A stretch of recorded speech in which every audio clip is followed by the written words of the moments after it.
Welcome, everyone. This is your friend, the DN What If, here with another exciting fanfiction. Today, we're diving into the story of what if Nezu asked Deku to lead a UA civil war? If you enjoy this video, don't forget to hit that like button and subscribe for more fanfiction content just like this. Now, let's get started with the fanfic. Yairzu-san, don't you know how dangerous this type of topic? Mirio asked with serious voice.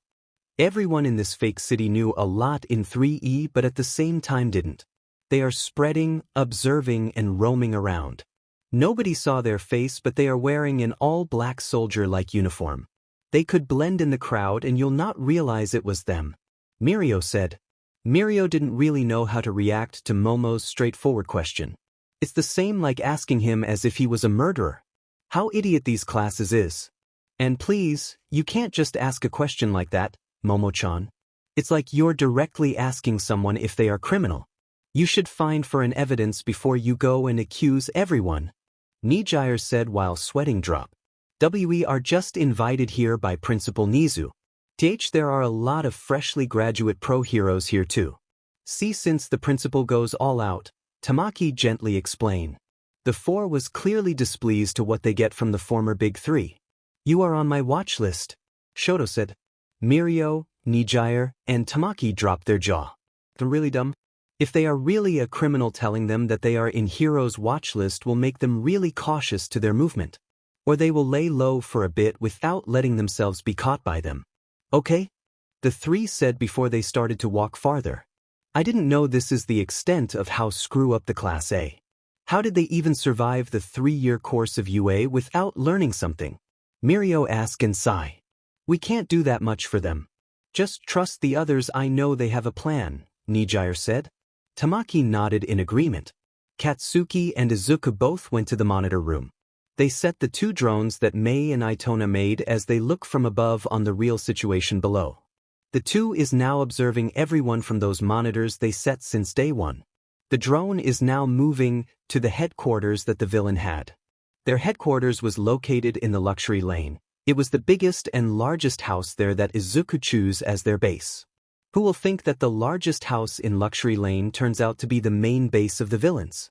Most of them always thought villain bases are always located in dark alley or hidden location like forest.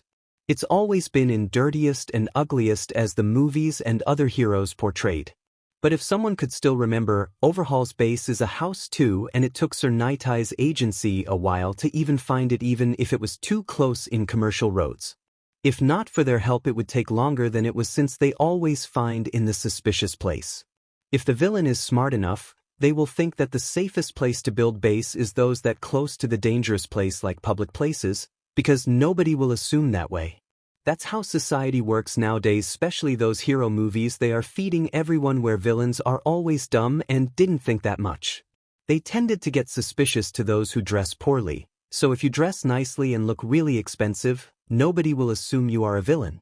It is just a simple reverse psychology trick. That no matter how many times it got exposed, it was still effective in some ways. The luxury lane is just at the back of Yui's agency. They could even see the building itself in their balcony if they stay there. They just need to walk about 5 minutes and they would be able to reach the entrance of the building. But even with this small gaps between villain's lair and hero's lair, it's ironic that the heroes can't see them suspiciously going in and out of the house. Focus the drone to the 2-person who have the dysfunctional support gear. Izuku said. Ritsu immediately nodded and focused on 2 different heroes. This 2 people is none other than Rin Hiryu and Senkaibara. Izuku and Katsuki grin, looking at both of their arms that is wearing a support gears that came from Hatsum Industry. Send 2-man team each and isolate them. After that, let them use the gear and activate the Torjan like parts 1 told them to be put there. Izuku commanded. Ritsu gave 4 people a command from him and the 2 continue to watch. They all just see Sugino and Kanzaki being a pair, then take Bayashi and Fuwa as the next pair. In first pair, Sugino and Kanzaki both lure out Rin Hiryu to the dark warehouse with full of night vision camera. Izuku chuckle as he control the system of the warehouse and close all the exit point of Rin. Rin stay in the light looking to his surrounding that full of darkness. He will not survive those 2. Izuku said and chuckled darkly. Sugino can't use it fully during daytime even if it was really useful. But when it comes to assassination, his eyes is his asset. The sharp night vision didn't just function in night but in dark. So the moment he closed his eyes, he would see everything much clearer than when he opened his eyes. He could literally see the distances between him and objects. And with the help of Kanzaki's quirk, this too is a real match made in heaven. Sugino is using a gun that had an auto-generated bullet. With this, Kanzaki could manipulate the guns loaded and Sugino will be the one who will do the aiming. The first thing they did is to build a fear to him. They could see how alert Rin is. His body is now full of green scale ready to aim anyone. Just don't do anything for 5 minutes but create some sounds, Izuku said to the comms. The two remember the profile of every class 3B they intended to kill for today. It was all written in English, which is their common language other than Japanese. Rin Hiryu. Quirk scale. Scales? Uroko? Hiryu's quirk allows him to sprout strong, durable reptilian scales from his skin. These scales protect him like armor. He can also shoot these scales with considerable strength and speed. Sufficient force can break through Hiryu's scale armor. Super moves. Sprouting scales? Garen? Through his scale gauntlets, Hiryu discharges volleys of scales at a target. This move was first used against one of Denki Kaminari's stray pointers, which was attached to Jirota during the joint training arc. Reverse scales? Gekurin? Hiryu makes his scales protrude outward instead of inward, so that their sharp ends may face the enemy as spikes for offense. Within one scale carapace, Fukuchu Rinko, Hiryu activates scales through his entire skin, essentially creating a full-body armor. Equipment. Scale gauntlets, Sukurugantoretto. Hiryu wears a pair of gauntlets that store the scales produced by his arms, and can fire them off in a manner similar to a Gatling gun, greatly enhancing Hiryu's ranged, offensive power. His gauntlet was sabotaged by our support team. Make sure to take advantage of it. The two keeps on making noises around until Rin didn't think twice and use his gauntlet. Sugino answer those scales with their guns. And when they could see that Rin's gauntlet is smoking, the two smirk and aim his gauntlet. With this, Rin widen his eyes when his gauntlet explode in his face. It will not really kill him, but it's enough to knock him out as the two sigh. Looking to Rin's face. How did Tainted, Sagaya, manage to do this? Sugino asked. Kanzaki looked and tried to check the face of Rin. It was only a prosthetic that had been put to his face. It looks like his face was really caught in explosion. This gauntlet had another features. The Torjan parts of it was put to a good calculation to someone's reaction in the explosion. This might be one of Cryptid's, Izuku, idea. Such a complicated support gear. Too bad it was meant to be destroyed, Kanzaki muttered after examining the gauntlet using her quirk. Then the double kill of Rin and Kaibara was announced by Present Mike. Fua did her information gathering to where they will kill Kaibara. With her quirk details, it's only a piece of cake to her. The two made a lot of calculation to the possible body movement of Kaibara before Takebayashi started to put a fake bomb to those place. After that, they lure Kaibara to go in their place. Especially they are wearing their villain suit. The two parties engage to a hand-to-hand battle while Kaibara. His hands is now spiraling while battling with the two. He thought it was just like how he fought with Mashireo before. But he was shocked when the bombs started to activate immediately. Phew, Kaibara said. He gritted his teeth and made the spiral on his hand much faster as his gloves is starting to overheat. He keeps on punching the two while Takebayashi activate the bombs efficiently.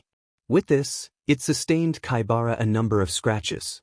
You're weak, he said and laughed. He failed to realize the overheat of his gloves because of the rotation. So after a lot of smoke appear, Kaibara only just realized what happened and tried to control the rotation of his hands. But it's too late as the rotation malfunction and tangle him. He screamed in pain before another bomb exploded next to him and he was proclaimed dead by Present Mike. At last, they managed to use those sabotage support item.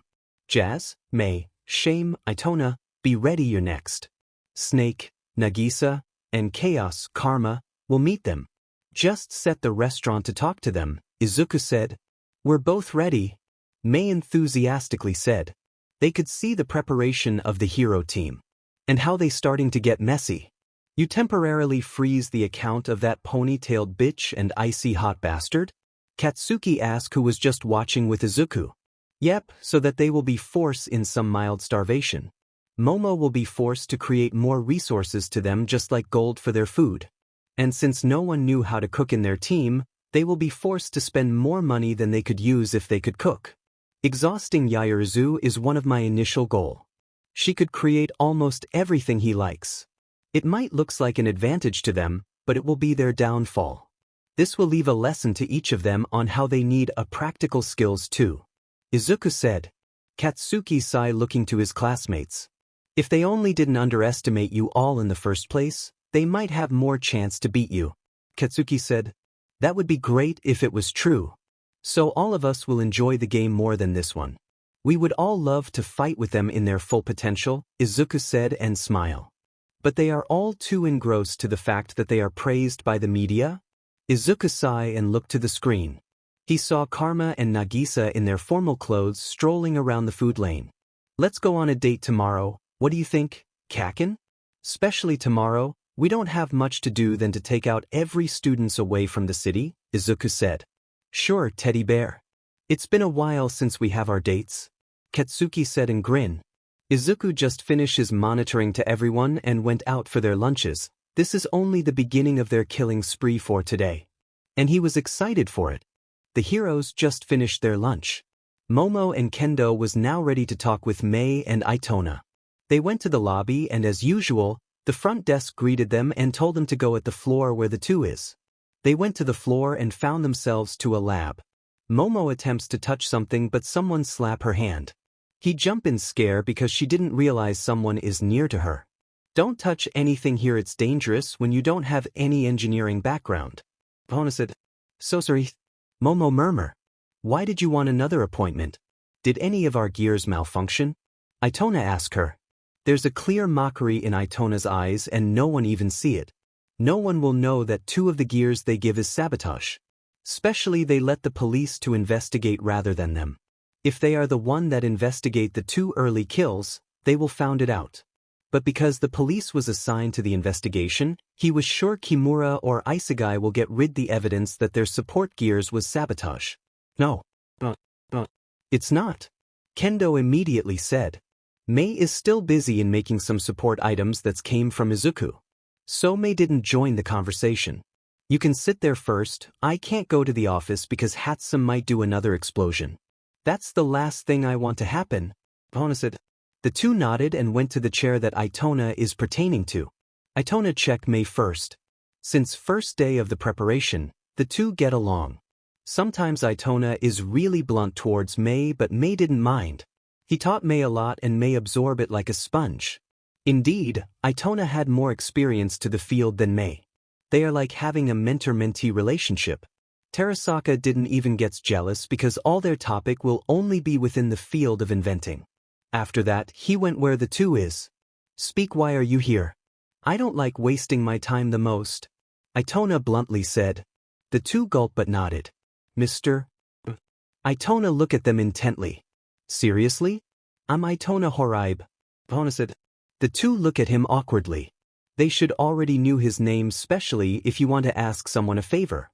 Itona-san, Hatsum-san told our coworker about having a connection to 3E. We would like to talk to them for a bit. Kendo said and smiled with so much effort in front of Itona. Itona wasn't dumb not to see it but didn't comment anything. And why would I? Our client's information is something we take care of. We could not just give them to you if it wasn't an emergency. Normally, we really wouldn't give it to anyone. But you have an authority to ask. As long as you could provide me a good reason to give you some contact to 3E, then I'll give it to you. Pona said. He used some word manipulation to the conversation.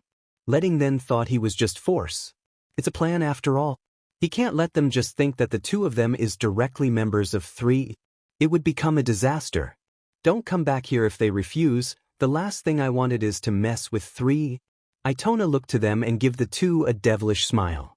The two felt shiver but tried to maintain their composure. The two gave Itona a reasonable so he sigh and give Karma a call.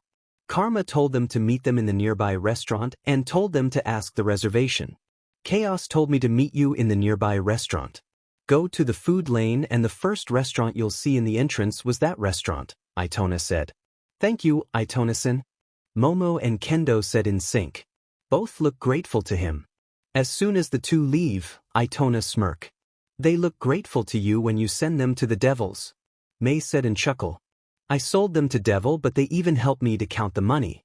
What kind of fuckery this they believe? Itona ask and chuckle. Yep, they believe and trust people in this place knowing that they are hated here. They should be more vigilant and suspicious to everyone here. May said and looked to the window. Pride always comes before fall. It will cost you everything but it will leave you with nothing.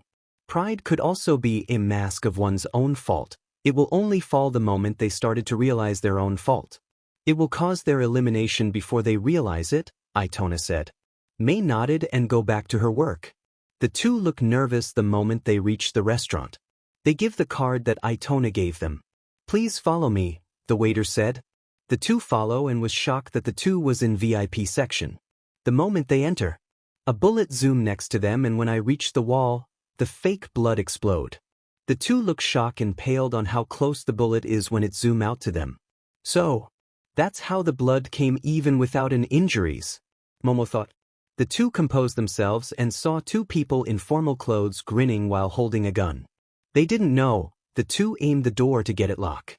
Momo and Kendo looked to the two can't help but to blush. Who wouldn't? Karma and Nagisa are both drop-dead gorgeous man. Their charisma is also high. Higher than Shoto, especially Karma who look like a devil incarnation at these moment. Nagisa is holding a pistol while Karma just holds a handgun. Too bad. It's slip, Karma said and chuckle. The two already knew, it was intentional. And the fact that they are playing with them, the two can't help but to shiver. Have a seat Yaoyorozu-sen, Kendo-san, Nagisa said and smile. The two immediately felt pleasant when they saw Nagisa smile. Not knowing Nagisa is manipulating their emotion. Karma chuckled dangerously as he smiled devilishly to the two. They felt a bit of fear but Nagisa didn't let them to feel more than fear right now. I'm Snake, Nagisa, and this is Chaos, Karma. Nagisa kindly said to them masking his own intention by smiling. Wait, I thought you're a female. Momo remember what Ojiro said. Snake is a female and not a male. Oh, that? I'm androgynous. It's really common for me to be assumed as female. I guess those we kidnapped before told you so, Nagisa said. Don't you think that by telling us you kidnap a hero will not be used against you? Kendo asked. Do you really think we would let you? Karma said and asked. Of course. Kendo said. She was recording the conversation since they got here. Karma laughed and leaned towards the two. What? Recording this conversation? Or even taking the surveillance? Ms. Yaoyorozu, I think you're underestimating how we move. We move efficiently without traces. We could kill you here and no one will suspect us, Karma said and grinned. The two looked surprised on how open Karma is in threatening them. Though, Momo said in shock.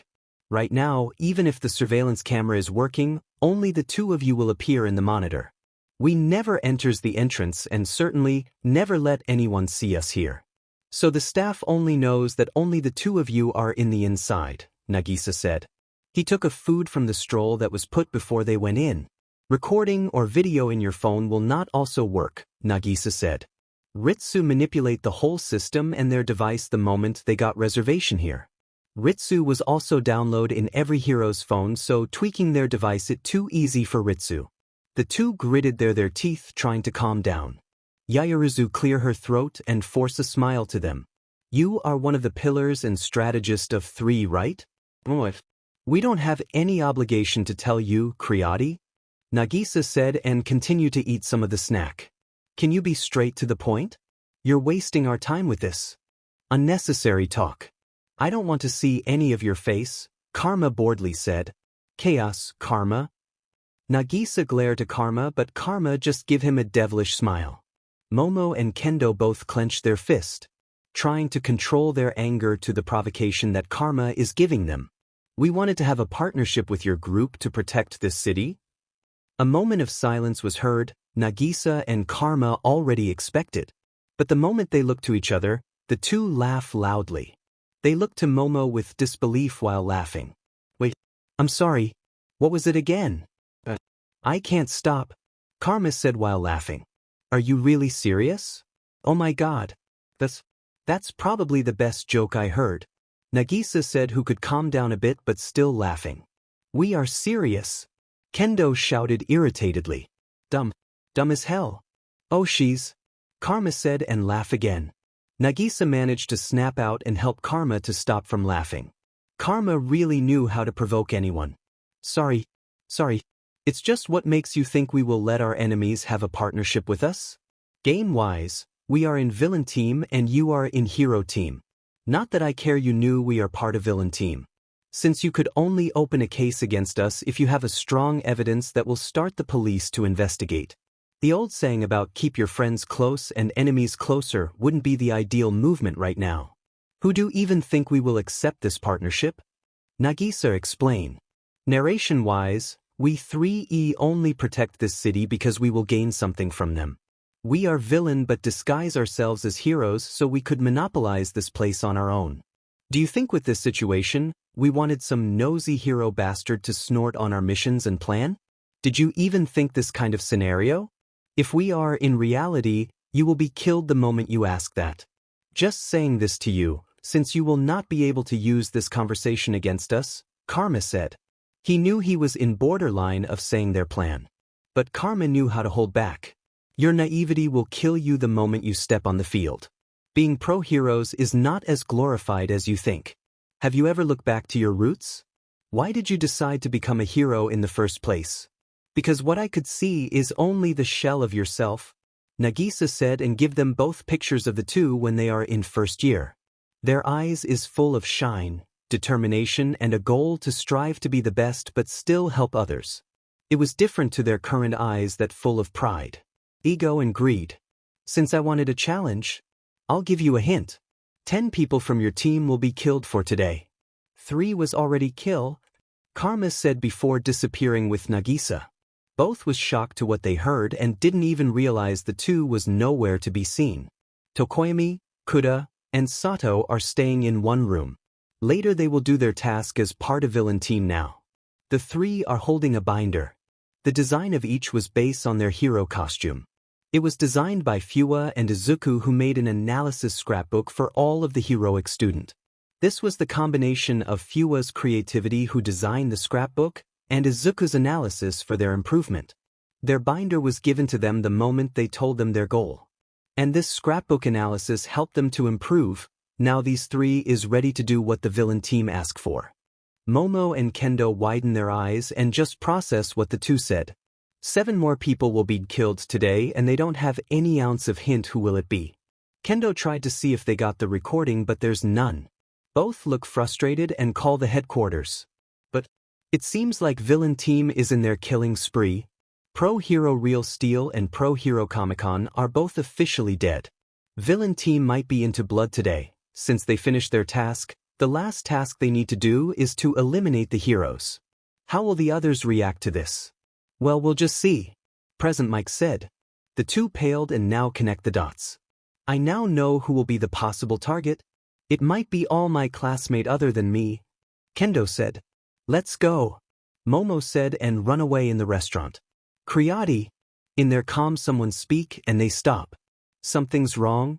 What? Tailman and Tentacle are all traitors. They kill Comic-Con and Real Steel with Anima, Sugarman and Tsukoyami, Awase said. The 2 widen their eyes hearing those words. Kid Keano is also a traitor. She lure the 2 out and the comm suddenly gets interrupted. Awase. Are you okay?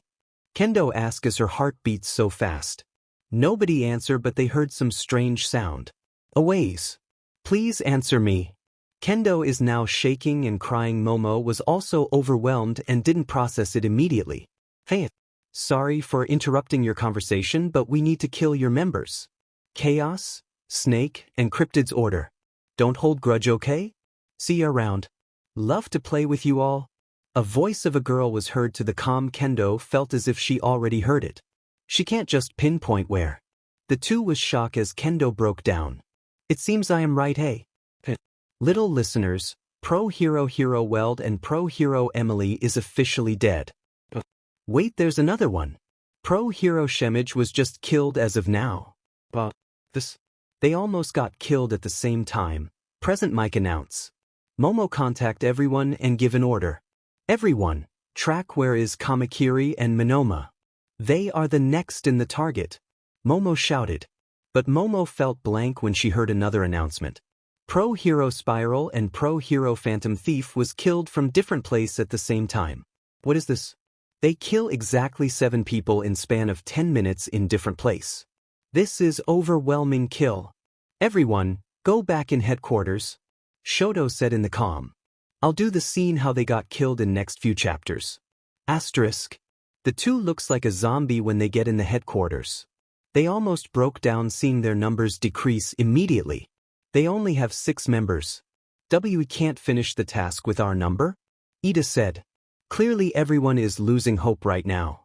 And it's only 3 p.m. There's still at least 7 hours until the summary. Kendo really cried for being the last class 3B members.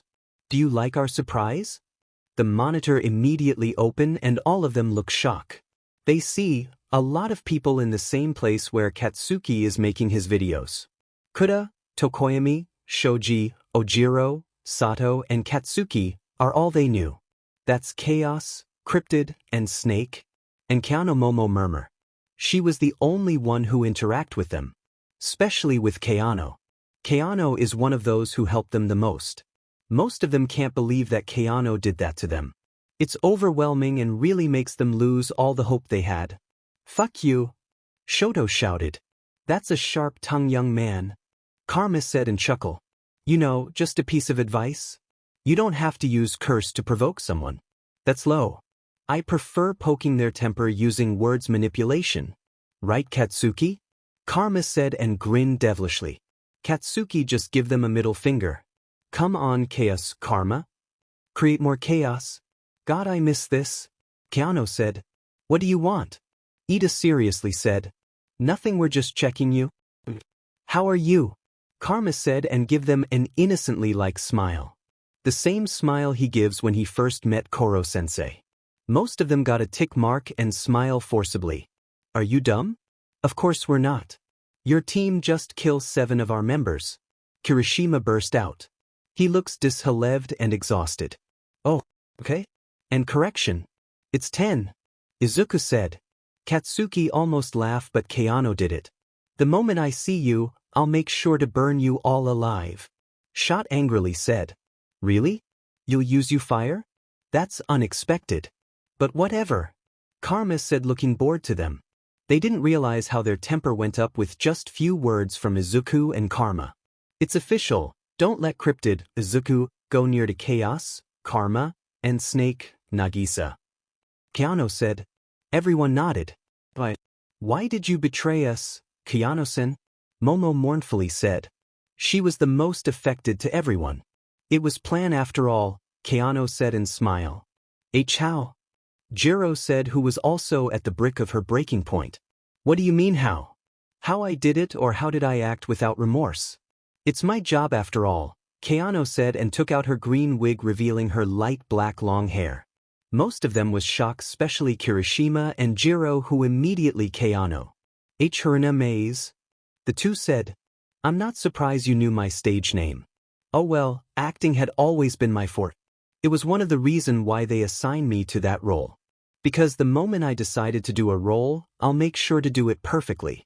It wasn't our fault that you completely trust anyone in this city when it was put to the narration that everyone hates heroes. Keano said and grinned. How about you 5? Why did you betray us? Especially you, sure. Toru said looking like SHW was heartbroken. I can't take it anymore. The girl I've been in love already transformed to someone I can't recognize. You are one of the bubbliest and kindest person I knew. But after the war, you all slowly change. Change to someone we don't know. Full of pride, trampling everyone below you, letting your ego got feed. I tried to do the same, to see how and why you all become like that, act like I was also like you, but I can't take it anymore. Ojiro said and sadly looked to them. You all had been wondering why Bakugo distanced himself to all of you, especially in the self-proclaimed Baku squad, but you didn't even see that you are the reason why. Tokoyami said, looking serious to them. I am so sorry, I don't want to be mean to others. Koda meekly said. You should ask yourself first before asking us why did we betray you. Sato said coldly. Shoji nodded in agreement. The others too in the dead room. Most of the girls are crying. Yeah, they learned their lesson in hard way. They can't find themselves blame the five for betraying their teammate because in the first place they also betray Katsuki and their initial belief in being a hero. They all felt as if they become monster. Do you know what absolute victory means? Katsuki asked. Nobody replied because they might answer the question in wrong way. Before, I thought victory means winning every battle, beating the villain and prove yourself to be the best. I was once like you, full of arrogance, and look down to everyone who's below me. Like why the fuck I will lower myself to them? I have a perfect quirk, a powerful quirk that will surely leads me as one of the top hero. Victory mean, number one hero. That's my mindset before I meet them. Pointing to Karma, Nagisa, Izuku, and Keano. This group is the perfect example of being the lowest of low. They all experienced the cruelty of the society and all of them had the rights to become a villain. With their problems, backgrounds, and all the problems they face, I would expect them to let their darkness eat them slowly to become one of them. But fuck, this extra is too stubborn to be one. Katsuki said. They fought all the odds that everyone throw them. Strive for the better, they are hungry for improvement. But you know, even if they are strong. Heck, Cryptid managed to defeat Mirio and All Might, but they stay humble. I learn what absolute victory really means because of them. Katsuki said. Everyone didn't know how to react. Yes, Katsuki cursed, but his speech is too heartwarming. It's all came from his experience. The hero's absolute victory is when they save the victim physically and mentally. A hero's absolute victory is when they touch their heart and inspire them to strive for more. A hero's absolute victory is when they see a good fruit to all their hard work.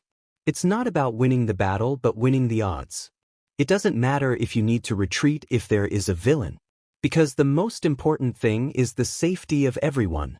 Katsuki added. Wow. You really learn a lot. Right, Katsuki? That's another sentence without curse. Karma said. Clearly entertained to Katsuki. Nagisa nodded and looked awe. Katsuki give them a middle finger.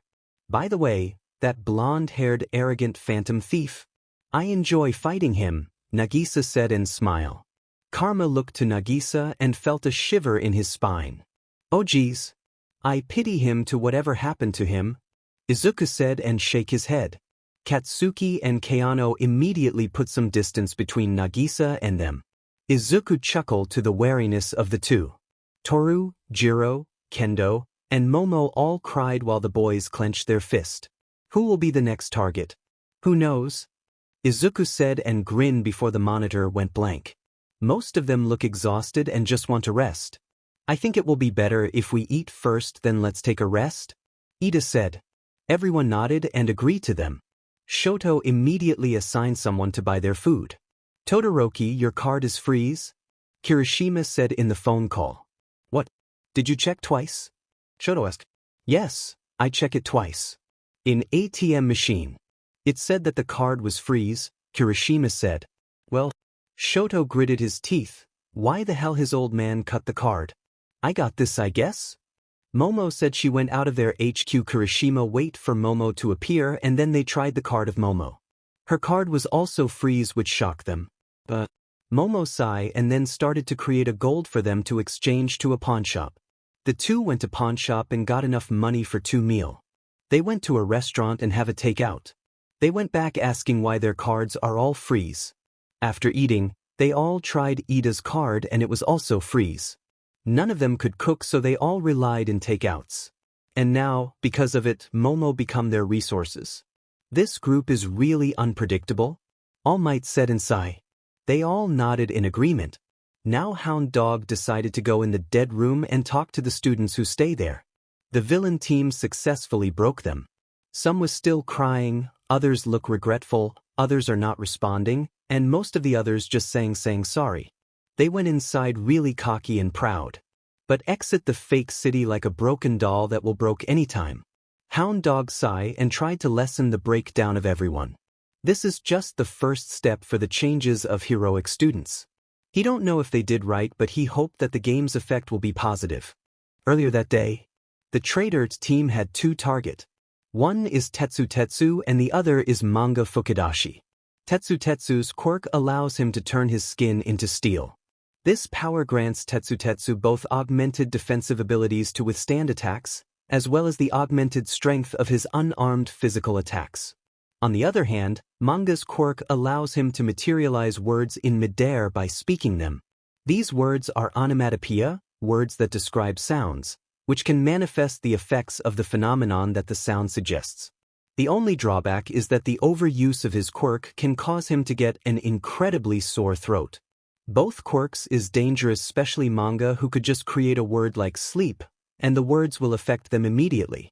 Tetsu is also a threat because he was a person who wouldn't hesitate to attack someone he considered as threat. Kuda seems nervous in their new task. But the others assured them that he will be fine. He smile and call the birds and insects. He gives them an instruction once Keano managed to lure them out. Keano, on the other hand, purposely let the camera around see her.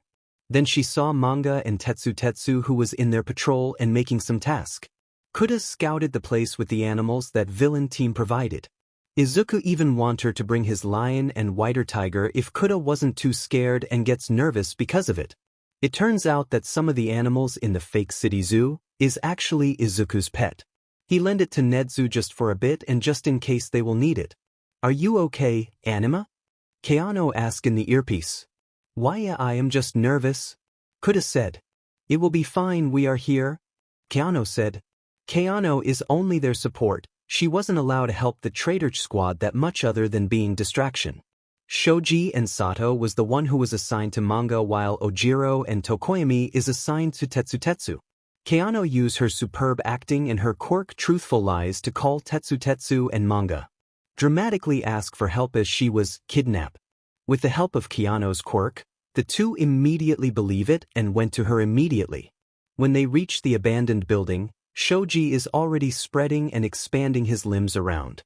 It was to capture Manga so he wouldn't be able to create any words. Pro-hero comic will be a threat to your group. Because once he projects the sounds, it will create an after effect of that sounds too. For example, he made a sounds zzz or sleeping, you'll get the effect of those words and you'll become unconscious. That's the last we wanted to happen. So your goal is to prevent him from creating any of these words. Meaning you need to prevent him to speak. Izuku said in their briefing meeting. The two looks determined to do their job. To prove themselves they had the skills to do it. They all choose to betray the heroes for a reason that they don't want to discuss. The abandoned building is similar to where Kaibara died. It's dark and full of place to hide. It's perfect for dark shadow to loose a bit. Is this the place? Tetsu asked. Manga nodded and looked around. They didn't even question how Keano managed to ask helps by calling them when she was kidnapped at the first place. Keano even managed to send her exact location and the two didn't question it at all. The moment they enter the dark part of the building, they hear the cats meowing like threatening them, and the insects that surrounds them slowly closing the wide gap among them. What is this? Come out, whoever did this. The sounds of the insects crawling and cats meows is getting louder and louder. Then someone grabbed Manga away from Tetsu which shocked him. Bro, where are you? Tetsu asked. He couldn't see clearly. He just keep on retreating until he was Keano, unconscious, under the light they saw. Keano-san, Tetsu worriedly said and immediately went next to her. Keano opened her eyes and smirk, then swing a knife to him. Tetsu looked shocked and jump away to him. He activate his quirk and he turned into a full silvery metal. Tetsu really looked confused. What's more, when Ojiro's tail swing to him too. Tailman, what's the meaning of this? Tetsu said. Ojiro didn't reply and continued to attack Tetsu. Real Steel tended to use his quirk during combat. But while using it, he also subconsciously make the steel harder in his arms and upper part than his legs. meaning the upper body is much harder to break than the lower part. One of you needs to do a combo on attacking his upper body, then the other needs to sneakily attack the back of his kneecap to remove his balance. That way, you'll be able to catch him, Izuku said in their briefing. I don't know if this is a canon, but it was here. While Ojiro engaged to a hand-to-hand combat to him, Tokoyami flew and sneakily kicked the back of Tetsutetsu's kneecap. It caught Tetsutetsu off guard and forced his legs to bend, resulting for him to lose his balance. The density of Tetsutetsu's body decreased, so he got knockout after Ojiro used his tail to slam it to his head. Meanwhile, Toshoji and Sato's fight wasn't as intense as the other fight. After Shoji mobilized manga and made sure his mouth will not be able to create any sounds, Sato punched his guts. Manga's body got shock and forced him to get unconscious because of it. Are you all okay, boys? Keano asked. All of them went to her and nodded. It's a bit tough, Tokoyami said, and all of them nodded. Keano offers them 2 guns and smile. The moment they woke up, you can eliminate them. It's time for us to come out as traitors, Keano said and smile. Will it be fine? Sato asked her. Up. The bullet will not harm them. But there will be a fake blood that will splatter. Like this. Keano pointed the gun to somewhere and aimed it. Then a fake blood splatter to that place. Everything will be fine, I promise. Your friends and classmates will not get angry after the game. I will assure you. Trust the mastermind's plan, Keano said. The 5 nodded and took the guns. The moment they woke up, a camera was recording in front of them. Keano grinned and looked to the camera. What's up, losers? Keano said.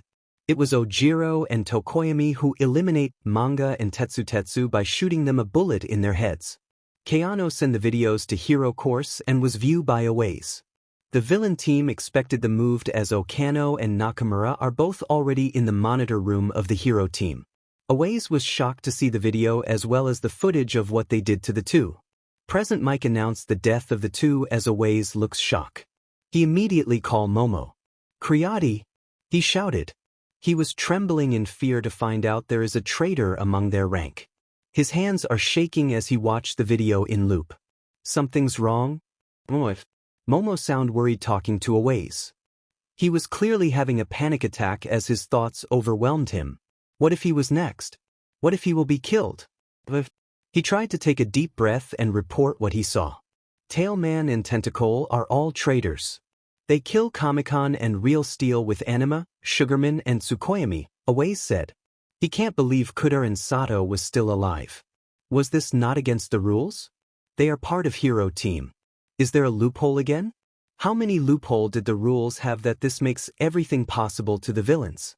It's a bit unfair to them. Why they are not informed? Kid Keano is also a traitor. She lured the 2 out and Owaze widened his eyes to see someone landed in front of him. Nakamura grinned and muted the call first. Don't come near to me. Owaze tried to find anything to wield, but he can't see anything. Oh dear. Your words means nothing in front of a villain, Okano said and grinned. The 2 shot him in heads in sync until they could see him fainted. I thought our job will be harder since Cryptid, Izuku, send a 2-man team, Nakamura said and sighed. Cryptid, Izuku, just doesn't like to underestimate others, Okano replied. Nakamura nodded and looked at the call in their comms. Owaze. Are you okay? Kendo asked. Nakamura could feel the anxiety that builds up with Kendo. She chuckled and went near to the comms. Owaze. Please answer me. The 2 was sure. Kendo is now crying. The 2 must be overwhelmed not just to the bad news but also to the fact that it was her classmates who got killed. She was after all their class representative, Okano said and sighed. I would react the same if it happens to us, Nakamura said and opened the comms. Hey. Sorry for interrupting your conversation, but we need to kill your members. Chaos, Snake, and Cryptid's order. Don't hold grudge, okay? See you around. Love to play with you all, Nakamura said. The 2 clean up the footage of them being in the monitor room. If Kaminari was there, they could still restore it. Since the 2 is pretty amateurs to hacking. They just learned 2 days ago and they only knew basic. But since none of the remaining members of Hero Team knew some computer skills, no one will be to restore it. They started to clean their traces, and that was the time that Yanagi enters the monitor room. She asked. She subconsciously turned around and tried to run. Then she heard something. Yanagi-san. She heard the voice of Awaze. Yanagi widened her eyes and looked back. Nakamura grinned as she imitated the voice of Awaze. Okano extended the bone on her arm and grabbed Yanagi. Yanagi wanted to scream, but Nakamura and Okano also killed her using the guns they are holding. We sold Say Sorry with Slaughter's Hara team. We get their target. Okano sighed as Nakamura nodded. She almost screamed, plus it's an opportunity. Nakamura said and grinned. Let's go then. The two finished cleaning their traces and used the vent to escape. Present Mike then announced the death of another heroes because of them. Nito wasn't as dumb as anyone think. He knew and felt that the moment they enter the fake city, they already lost. He was one of the people who take this seriously. He didn't express his own opinion and tried to agitate the others from insulting them. He felt frustrated but can't do that much. What's more, he was one of the people who actually decently managed to do a lot of difficult tasks to the objective they had. He work alone, do it alone, and just put his opinion on his own. Just who will listen to him? It's kind of selfish to let the things go in the villain's way. But even with Huss' effort, he knew it wasn't enough. The moment Tokoyami's group started to do the game seriously in second day, he wanted to do it with them. But fuck his pride and ego, he didn't let him do it. Damn it, he said to himself. If only he let his pride go down, maybe there will be a chance. Fuck his superior and inferior complex, he was on the losing side.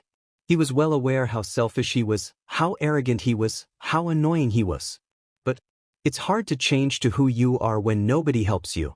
Habit dies hard, as old saying said. So the moment he saw someone with a blue-haired female-like guy, who wore a villain outfit, giving him a gentle smile, he immediately gets alerted. He felt as if his emotion shifted. And because he was well aware of himself, he noticed it immediately. You have a mental emitter type of quirk that deals with manipulating someone's emotion, am I right? You don't need any direct contact to do it. And by the look of the surrounding, he have an extremely good control to it. The other people in the surrounding didn't notice the change. Nito said and grinned. Nagisa smiled again, then chuckled. Cryptid Izuku is right about you having a decency in analysis. You managed to tell my quirk by only experiencing it beforehand. But you should also know, everyone from your group had a complete professional analysis from Cryptid Izuku that even Principal Nezu used a lot of times. Every ounce of your information was already been registered to our mind, Nagisa said. Nito widened his eyes when Nagisa moved so fast and immediately appeared to his front. He slashed a knife to Nito. But because Nito is alert, he managed to retreat using a backflip. That kind of dirt trick will not be effective to me, Nito said, taunting Nagisa. But Nagisa could see Huss' emotion static. Nito didn't looking down on him. He smiled. It's been a while since someone take him seriously in fight. Nagisa's eyes deepen in toxic blue. His killing intent is leaking. He's strong. What kind of killing intent is this? I knew it. Principal Nezu will not choose any random students against us, Nito thought. He looked so tense and sweating to how dense and thick Nagisa's killing intent. You're good in taunting your opponent. It looks like you're looking down on them. Probably you have a decent skills in acting too. But I can see your internal emotion like a static, so you can't fool me, Nagisa said and smirked. The two engaged to an intense hand-to-hand combat. Every time Nito tried to touch him, a shield will appear where he attempts to touch him. Nito retreat and smirk. I'm just warming up, Nito said and wiped his sweat. He wasn't solely focused on Nagisa. So when someone sniped him from behind, he managed to dodge. That's kind of low having someone to snipe me from the back, Nito said and chuckled. Nagisa smiled and played with his knife. Oh, we're testing you. Our leader felt entertained to you and your antics. I didn't know at first why, but now I realize he was right. You're entertaining Monoma-kun, Nagisa said. Nagisa is just smiling as if he wasn't swinging his knife to kill Nito. Nito could feel that his sense of danger is too low right now. So he used Shoto's quirk and sent a spike of ice to him. It's like a Senbon with multiple copies to go to Nagisa. Nagisa retreat and use his knife to invade and dodge it. Nito can't help but to admire how flexible and skilled Nagisa is.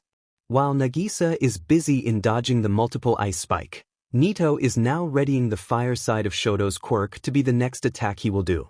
I only have 10 minutes in using this power. I'm really glad I store a lot of quirks in my pocket, Nito said. He felt a bit annoyed that his emotion is getting him slack. But you can't underestimate someone who experienced the lowest out of low. Just like them, Nito was almost treated as quirkless before. Nobody wanted to copy their quirks, so Nito had been a loner ever since.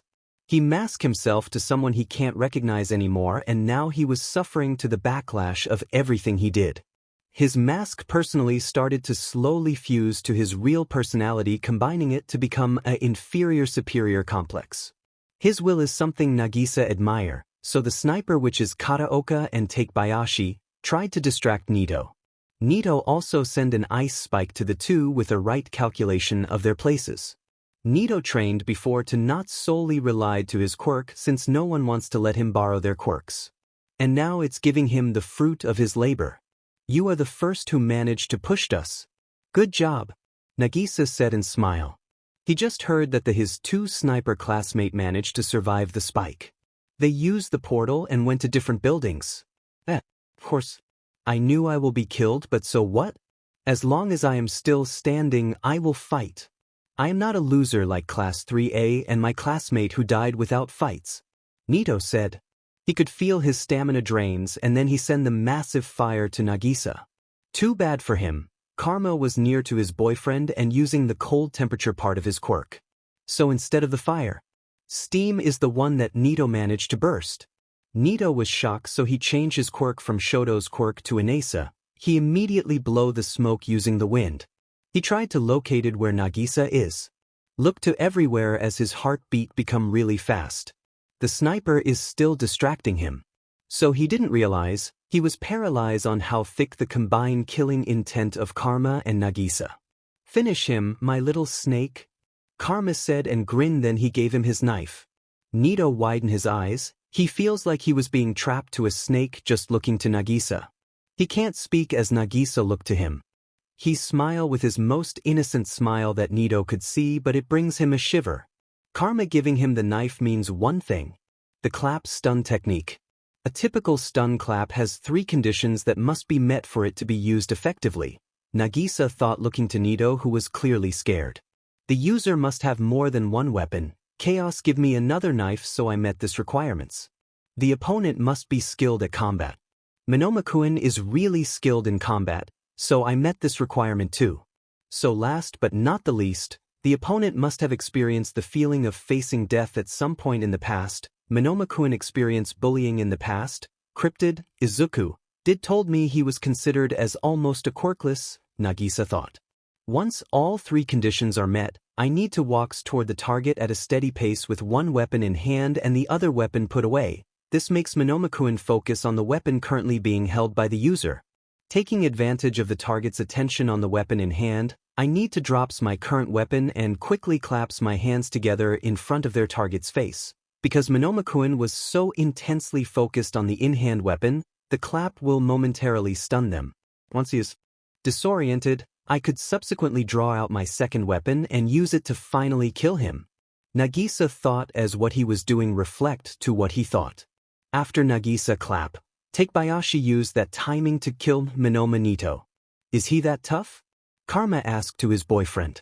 Yep, that's why Cryptid send 3 instead of 2.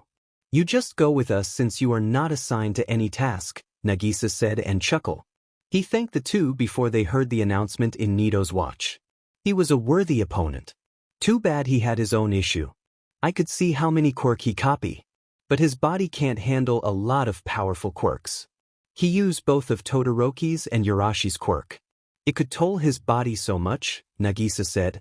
He also had a good situational awareness since he managed to dodge the bullet from the snipers.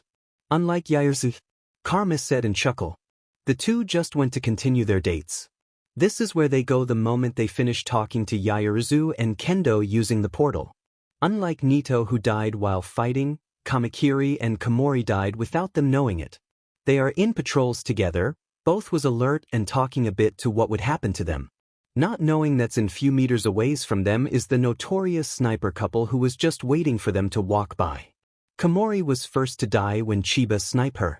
Kamakiri was shocked and panicked the moment he saw Komori's head was filled with blood. He tried to call with the HQ but the line seems to be busy, not knowing a crime is also happening inside the monitor room. He heard the announcement of President Mike about the sequence of the killing. He managed to call an ambulance before he was headshot by Hayami.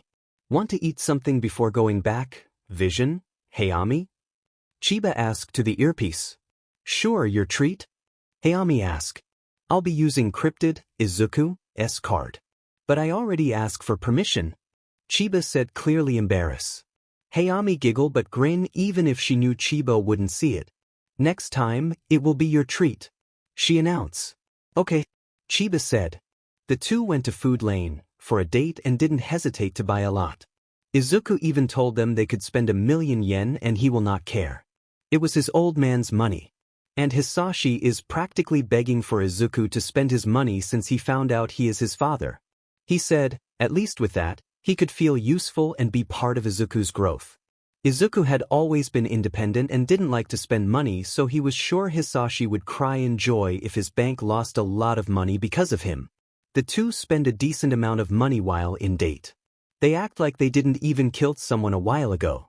Well, technically, they didn't kill but it was still a headshot and a fake blood was involved. I don't feel any ounce of hesitation in killing them. Do you think? We are slowly becoming a monster? Hayami whisper. Don't say that. Chiba sigh because it also what he feel right now. To their occasional mission, killing wasn't avoidable. All of them at least had one kill already. He could even remember how Karma killed Nagisa's mother in the middle of war. Nagisa knew about it but didn't react. He had the first one to kill in their class. That was when Izuku almost died in the incident of poisoning of their classmate. And his first kill is none other than Takaoka. Heroes are all drained, exhausted, and losing hopes. There are still 9 days but they feel like they are running out of time. They really are since Villain will finish the game exactly this coming Sunday. They didn't even realize that most of the students are already packing things because Villain team will explode a lot of building and they might get hurt. But, sure. Toru is definitely crying to the fact that her boyfriend betrayed he and their classmates. We still need to do task? 50 points is the only thing we need, Phil. Iida said, trying to cheer up everyone. We finish a lot of tasks today. We managed to get the threshold. Momo whisper. How did they manage to go in and out of our HQ? It's not just once, but multiple times. The poisoning incident, Uraraka's death, and the monitoring room incident. Jiro frustratingly said. Cryptid, Izuku, managed to go in my room too? Ichi talk to me? Momo whisper. We are only 8, we can't confront them with this number. Kirishima whisper. All of them nodded. We also need to be careful. They still have 32 members. Kendo said. All of them nodded. They decided to just continue in doing their tasks then capturing the villain that they knew they can't deal immediately. Clone Stain and Clone AFO is now on their run in the city while Clone Koro-sensei is with the Class 3. Most of them are emotional on how realistic Koro-sensei is. You've been doing great. I'm proud of each and every one of you. Nifofufyu Clone Koro-sensei said. This broke the heart of everyone in the place. Hitoshi and Mei give everyone a space to interact with them. It's the exact words they wanted to hear from him. Why, we are doing our best. Sensei, Okajima said while his tears is falling to his eyes. Some of the girls loves to bake sweets now. Especially Izuku, because sweets always remind us of you. You like it a lot and even if stole some from us. Nakamura said. She chuckled while crying as most of the girls follow. Those you always ship. There are some who end up together. You're really good in shipping someone. Kimura said and laughed with others. Nifofufyu. I told you they will end up with each other. I'm so smart. Clone Koro-sensei said. You just did that because you want drama? Kurahashi said. Yeah. Don't fool us, Koro-sensei. I'm sure you took more pictures after you found out. Okano shouted. I'm not. But he was holding the camera of Okajima which widened Okajima's eyes. That's my camera. Oh my god. My film. Okajima said. They took a picture of us. We need to get the camera. Mihara said. They wipe their tears and ready their anti-sensei knife. Then run towards the clone of Koro-sensei who was dodging everything. We can talk about this, we'll do it like a scrapbook with full of pictures. And decorate it with a lot of drawings. Koro-sensei said while trying to bribe them. Take the camera. My camera. We'll kill you. Come back here. The sweets guys. Koro-sensei took them all. Sensei. That's unfair. They continue to bicker with Koro-sensei while Izuku is just watching them with a sad smile. I wish he wasn't just a clone like this. Izuku whisper next to Katsuki. I'm sure those extra will treasure this moment. Let them have it, even Karma and Nagisa is having some fun. Why don't you go there too? Katsuki asked to his boyfriend. No offense, Bakugo, but I never thought you know how to call someone in their real name. Hitoshi said. You're saying something? Katsuki said and looked to Hitoshi. But it's true thou. It's the only time I heard you call someone in their real name, Hitoshi said. Be proud to the experience Bakugo's side that no one knew. Mei said and laugh. Katsuki got a tick mark and playfully explode Hitoshi and Mei. Hitoshi and Mei just dodge it without any effort. Their training in the preparation period really paid off. After some time, Izuku could hear a shot of a gun with silencer. They are really playfully trying to assassinate Koro-sensei. Then they went outside, with their full gear, smirking as Koro-sensei looked to them with his usual smile. We'll take revenge on taking our sweets and taking photos of us, Koro-sensei. Nakamura said with a smirk to her face. Come to me at once, then. Koro-sensei immediately run while the whole class 3E- Izuku jumped towards the direction where Koro-sensei went. Even Nagisa and Karma went to assassinate Koro-sensei. It seems like Izuku just create an excuse to clone Koro-sensei for them. It wasn't for the plan but for the enjoyment and memorable time of his classmate. He knew how much his classmate missed their teacher and wished to have another one day with him. He granted it using the quirks he got from copying a lot of quirks he knew will be useful. It's time for Stain's movement. Izuku said and smirk. He will install fear to Iida. And that was using his trauma to relearn the lesson he had during that time. Iida is just doing some normal task when he went to the Lane 3, the lane for the government department. The hero killer kills a politician. He is here. The civilian bots said. He didn't even realize that there's only a civil bots in the place and they don't have any students anymore. His heart palpitate when he heard it. Stain was here? But where is the pro-heroes? Did he get out of Tartarus? There's a lot of question to Iida's mind but it ignite his memories to what happened to his brother. He was breathing so hard and sweating just hearing his name. Run, the civil bot said. He was panicking internally and his mind was just saying something. He need to take revenge. His brother almost crippled because of him. Tensei even need to stay in the hospital for years just to rehabilitate his legs. His rational thinking is getting hayway as he looked to where he thinks Stain will go. Stain. Iida felt as if he was having a déjà vu the moment he saw him. Just like the moment he saw him before, Stain is in process of killing someone. You again? You are really a fake hero. Stain dangerously said. I still can't forget what you did back to my brother. Iida used his speed and tried to kick Stain. But Stain just dodged him. He even slammed him to the wall. You never learn, don't you? Scum like you don't deserve to be called as true hero. You are full of fake, decided to become a hero for fame and power, not the real essence of heroism. I disgust someone like you. Stain said as he looked to Iida. Not? Iida said as he cried. I will personally purge you fake heroes. This is the responsibility I granted to myself. Iida was sure now he will be killed. But when the blade of Stain is too close to him, it stops immediately. Just like how it happened. It feels like he went back to the past and now he experiencing the same incident entirely copy what happened that day. You never learn, don't you? He heard the same robotic voice of the person who saves him that day. A rush of memories after the incident happened was seen in his eyes. He felt guilty and didn't know how to react. I apologize on how I act. I promise this wouldn't happen anymore. After that incident, I wanted to explore myself of what kind of hero I wanted to be. I felt shameful because I act without thinking. I prioritize my own selfish reason instead of helping the hero. I'll do better in the future. This incident will be forever a lesson to my life. I should prioritize someone if I could than fighting with villains. Maybe Stain was right. I am no hero. But I wanted to prove myself. I need to train more for my classmates and friends. As class deputy president, I don't want you to do what I did before. This is not right, it's against the law. I learned my lesson the hard way. Am I wrong from saving you back then, Iida-san? The robotic voice said again. Iida is now crying. Crying in regret as he remembers what happened. He let his emotion override his own rational thinking. And now, he repeat the same mistake he promised not to do again. Now he really felt he don't deserve his title as hero. He felt shameful as the person who saved him jumped towards him. He just touched Stains and it become a blob of liquid. He asked in shock. The person who saves him took out his mask as he widened his eyes. He remembered who it was. It's the same person he saw in the video they watched a while ago. I saved you to Stain before because I thought you'll change. Yeah, you changed and you got worse. I shouldn't save you back then. I regret saving someone as fake as you. I thought you learn, I thought you'll strive as a better hero. But what did I see? You're nothing but a fake hero who let his head got big because someone praised them too much.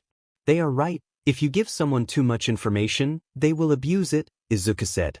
Iida felt horrified looking to Izuku's red eyes. It's not just his toxic green, but toxic red eyes that indicates he is mad.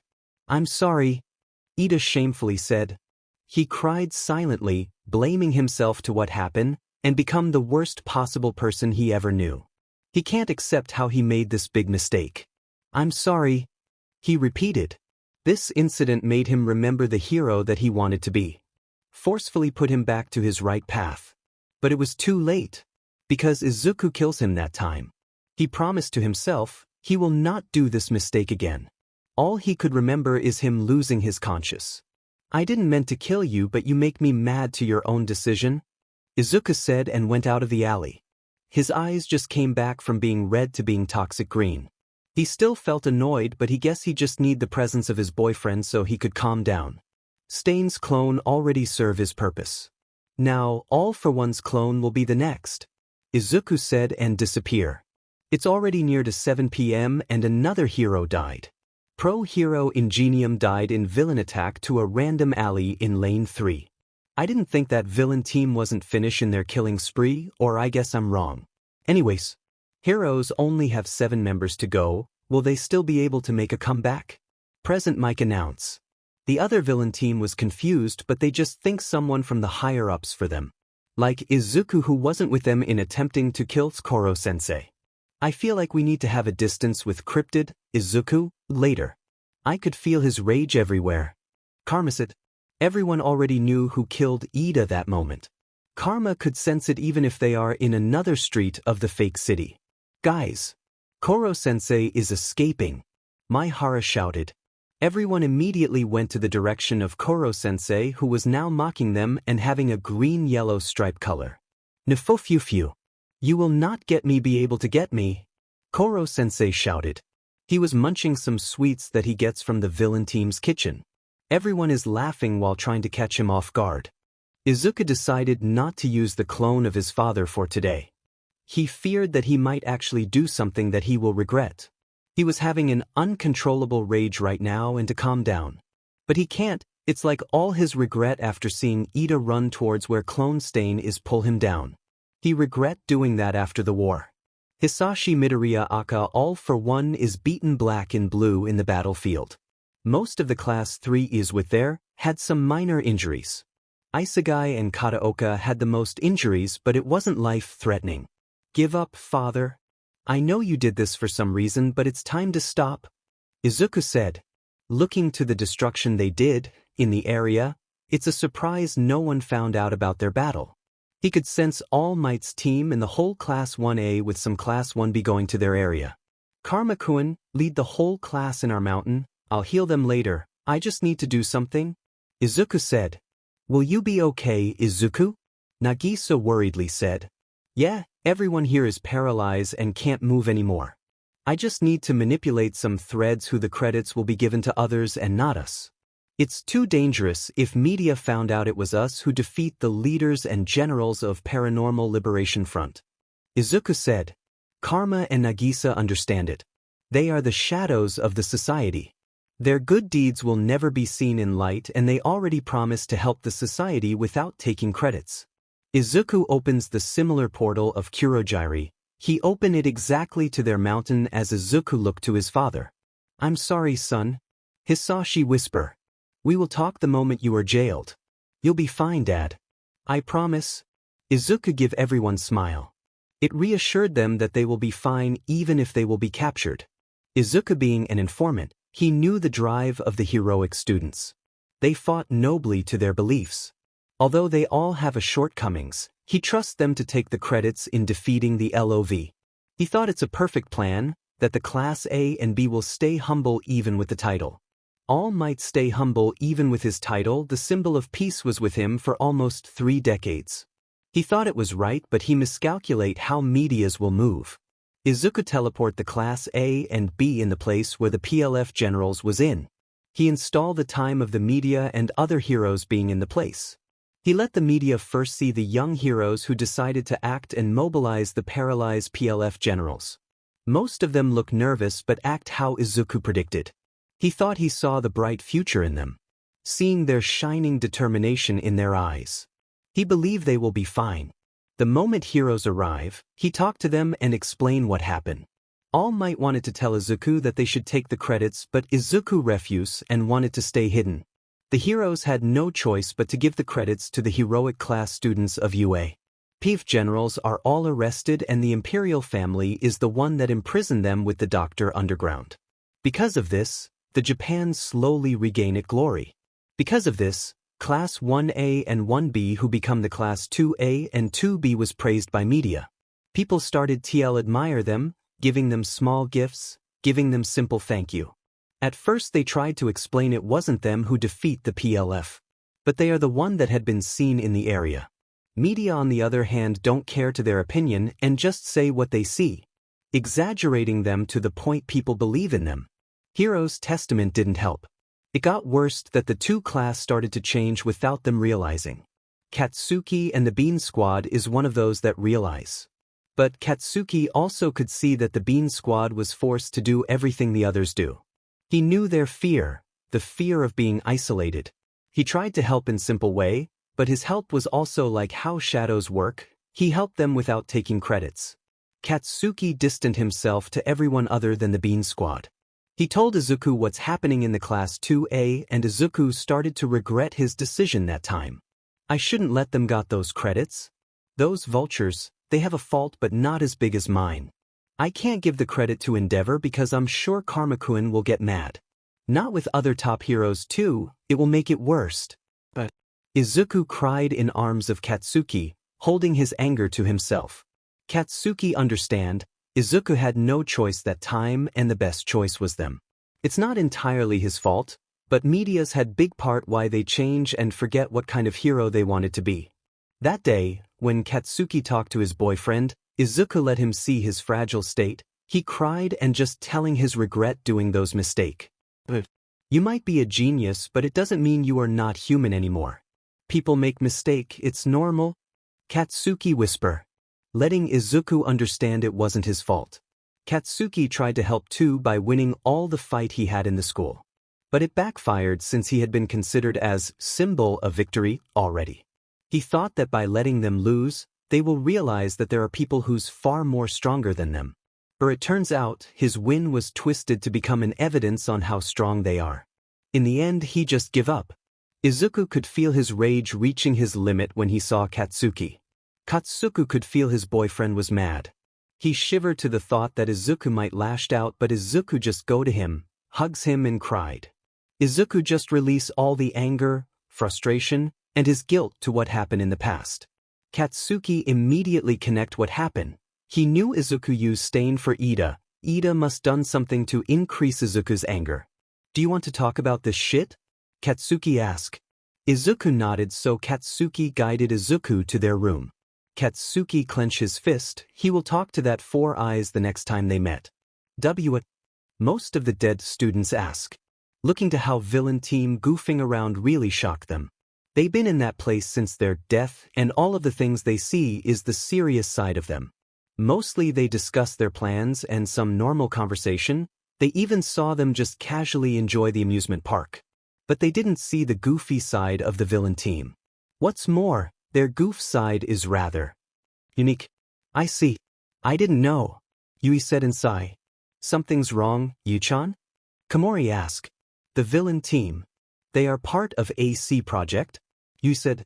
Most of them are confused. What AC project? Chako asked. For those who don't know, I am part of a hero family. AC project is one of the biggest but unspoken project of the government. I'm not surprised none of you knew it because I only accidentally found out about that project, Yui explained. Could you elaborate? Surprisingly, Minoma asked. AC project, or what they call Assassination Classroom Project, is an unspoken project of government. There is only one goal, and that was to kill the rising number 1 villain before All for One took the title again, Yui explained. You mean the one who exploded the moon? Kamakiri asked. Yui nodded. This? Mina said in shock. From what I read, the villain will stay to a certain place and that will be the ground where he could be killed. Inside the contract, the villain will stay in that place, which is a classroom of Kunojigaoka Junior High, in exchange of teaching a whole class. The students will have a year to kill the villain while they are studying under the villain itself. It also stated in the contract that he can't hurt any of the student. Short, this group was trained to kill the rising number 1 villain who was known to his speed and skills that could blown the moon.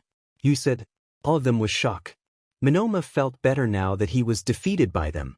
Then that means we really have no chance at all? Shishida asked. I beg your pardon, Juzo said.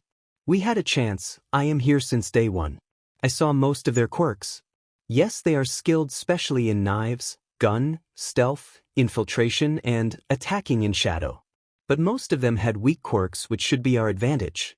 Most of them might not be a good pair in face-to-face battle, Juzo explained. I'm not underestimating them because clearly, they are not a one-trick person.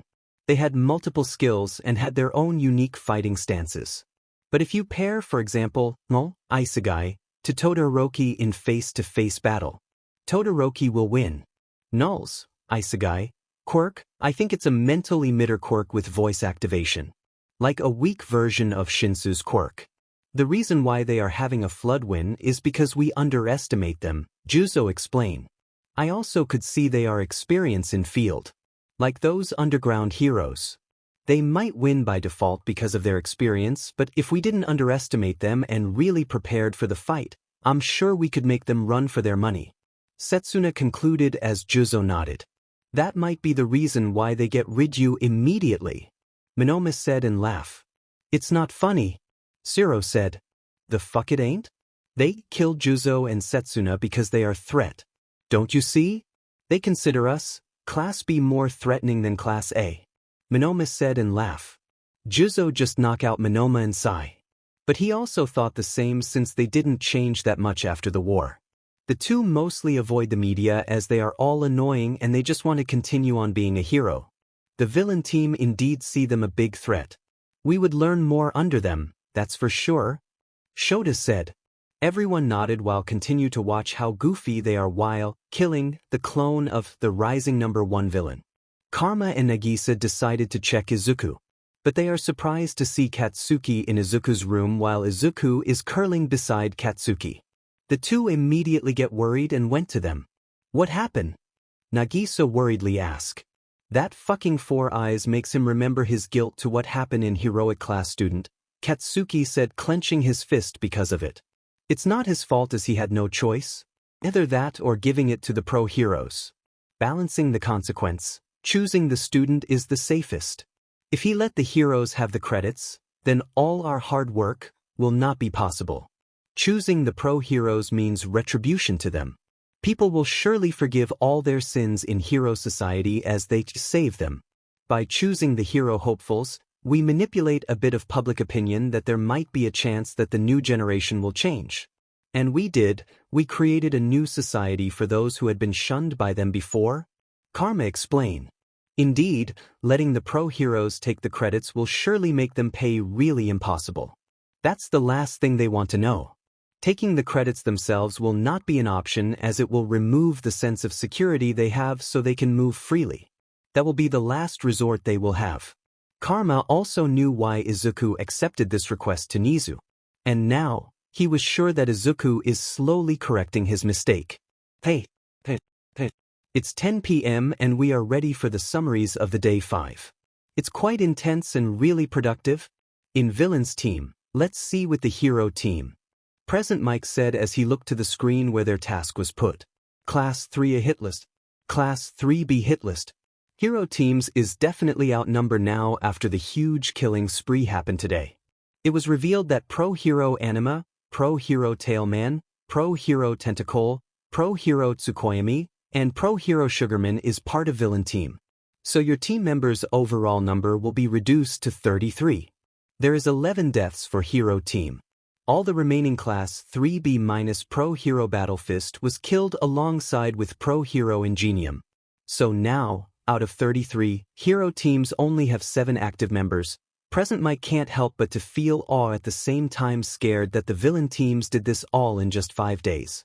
As for your task, Hizashi went to the point system of Hero Team and felt disappointed to their performance. Hero Team. Day 1. Day 1 overall points, 0. Easy, 0 task complete D. Points, 0 points. Normal, 0 task complete D. Points, 0 points. Difficult, 0 task complete D. Points, 0 points. Day 2 overall points, 125 points. Easy, 15 task complete D. Points, 45 points. Normal, 14 task complete D. Points, 70 points. Difficult, 1 task complete D. Points, 10 points. Day 3. Day 3 overall points, 344 points. Easy, 58 task complete D. Points, 174 points. Normal, 18 task complete D. Points, 90 points. Difficult, 8 task complete D. Points, 80 points. Day 4. Day 4 overall points, 481 points. Easy, 27 tasks completed. Points, 81 points. Normal, 34 tasks completed. Points, 170 points. Difficult, 23 tasks completed. Points, 230 points. Day 5. Day 5 overall points, 220 points. Easy, completed. Status, 100% task completed. Finished the task in Day 4. Normal, 22 tasks completed. Points, 110 points. Difficult, 45 tasks completed. Heroes, 11 task. Villains, 35 task. Points, 450 points, minus 350 points. 100 points. Summary. Overall points, 1,170 points. Easy, 100 tasks complete. Points, 300 points. Normal, 100 tasks complete. Heroes, 88 task. Villains, 12 task. Points, 440 points, minus 60 points. Difficult, 92 task complete. Heroes, 42. Villains, 50 task. Points, 420 points, minus 500 points. Overall task complete, 292 task complete. Percentage, 97.33% complete. Hero teams managed to finish all the remaining 22 tasks for normal task. They can't do the 12 task that villain team did yesterday anymore. That's 110 points for normal task. And 100 points for difficult task as you finish 11 difficult task. So your day 5 have an overall 220 points with 1170 points overall. Congratulations on meeting the thresholds. Present Mike said with a grin. Let's go to the villain team. They are still intact for 32 out of 32 members. With addition of another 5 from hero team, overall they have now a 37 members. Present Mike said and grin. Villain team. Day 1. Day 1 overall points, 33. Easy, 1 task completed. Points, 3 points. Normal, 2 tasks completed. Points, 10 points. Difficult, 2 tasks completed. Points, 20 points. Day 2 overall points, 648 points.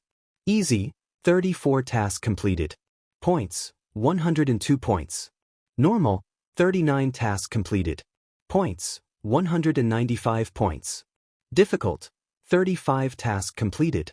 Points, 350 points. Day 3. Day 3 overall points, 424 points. Easy, 43 tasks completed. Points, 129 points. Normal, 31 tasks completed. Points, 155 points. Difficult, 14 tasks completed. Points, 140 points. Day 4. Day 4 overall points, 631 points. Easy, 22 tasks completed. Points, 66 points. Normal, 14 tasks completed. Point, 70 points. Difficult, 49 tasks completed. Points, 490 points. Day 5. Day 5 overall points, 75 points. Easy, completed. Status, 100% task completed. Finished the task in Day 4. Normal, 15 tasks completed. Points, 75 points. Difficult, completed. Status, 100% task completed. Finished the task in Day 4. Summary. Overall points, 1,800 points. Easy, 100 tasks complete. Points, 300 points. Normal, 100 tasks complete. Points, 500 points. Difficult, 100 tasks complete. Points, 1,000 points. Overall task complete, 300 tasks complete.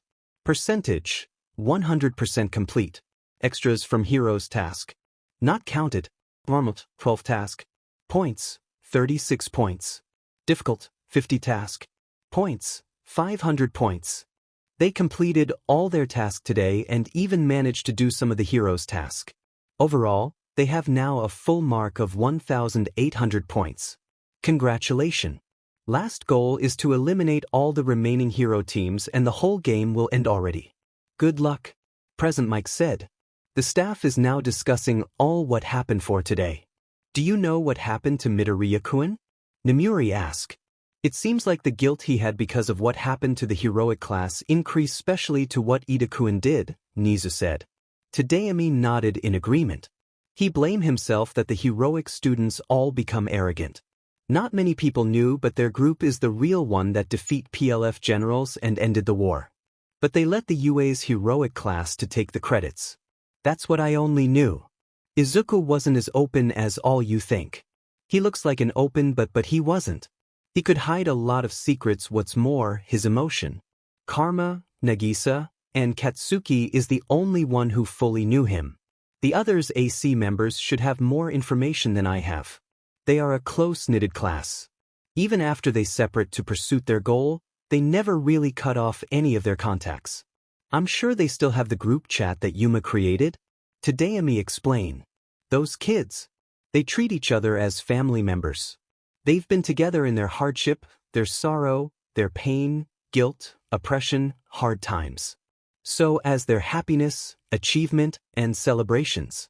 They did it together, helping each other. From what Toka-chan told me, sometimes they will have a study session together, Irina added. Their bond is so strong. And beautiful. Midnight said in awe. I know. Irina said while fakingly wipe her imaginary tears. That grew up so fast. Irina said and sobbed. I know. Midnight said and sobbed too. The others just sweat drop. The two is really getting along together. These two's interaction is exactly the opposite of her interaction with empty lady. Power loader whisper. Shoo. They might hear you. Women is always been a scary creature. Cementos whispered to him. He nodded and zipped his mouth. In the middle of night, Izuku woke up and saw the time in the clock. It's only 2 a.m. in the morning. He sighed and saw Katsuki is sleeping beside him. Thank you for not leaving me, Kaken. He whispered and kissed his forehead. He slowly went out and saw the clone of Koro-sensei acting like his real teacher. He was watching some romantic movies in the screen he knew Ritsu pick. Sensei? He whispered. Izuku-kun? You should sleep more. It's bad for your health if you don't complete your sleep. What's some hot chocolates? Koro-sensei. Will it be fine? Izuku asked and sat next to Koro-sensei. Of course. Koro-sensei moves immediately and went back with his cup of hot chocolate. Izuku smiled and accepted. You really act like Koro-sensei? Perhaps Ritsu's data to you is really good? Izuku said and smiled. I don't know. Maybe Nufofufyu. Koro-sensei said. His tentacles reach out Izuku's cheeks as if he was comforting him. I might not be your real teacher, but I am almost like his exact replica. I will listen to your problems if you want. Did he told you, taking you problems on your own is not healthy at all? Koro-sensei asked. Izuku looked to his hands and smiled bitterly. I made a huge mistake. And now, how it turns out, I can't help but to feel guilty. Izuku murmurs. Izuku-kun, did you meant that to happen? No. Did you not do anything to fix those mistakes? I'm doing my best to fix it now. Did you intentionally made those you called mistakes? No. I wouldn't. So why did you feel so guilty? Izuku-kun, no matter how powerful a person, they are still human. Human made mistake, there are those big and those small mistakes. What's important is you're trying to correct it and sincerely didn't meant to do those. Just like what happened to Akari-chan. She made mistake but you all forgive her. It's not about what happened to the past, but what happened to the future. Koro-sensei said and fixed Izuku's hair. Izuku chuckled and nodded. He drank all the hot chocolate and grinned to him. That's what I need now, Koro-sensei. Thank you, Izuku said and hugs the clone of Koro-sensei. I'm glad to help my students. Nufufufu, Koro-sensei said.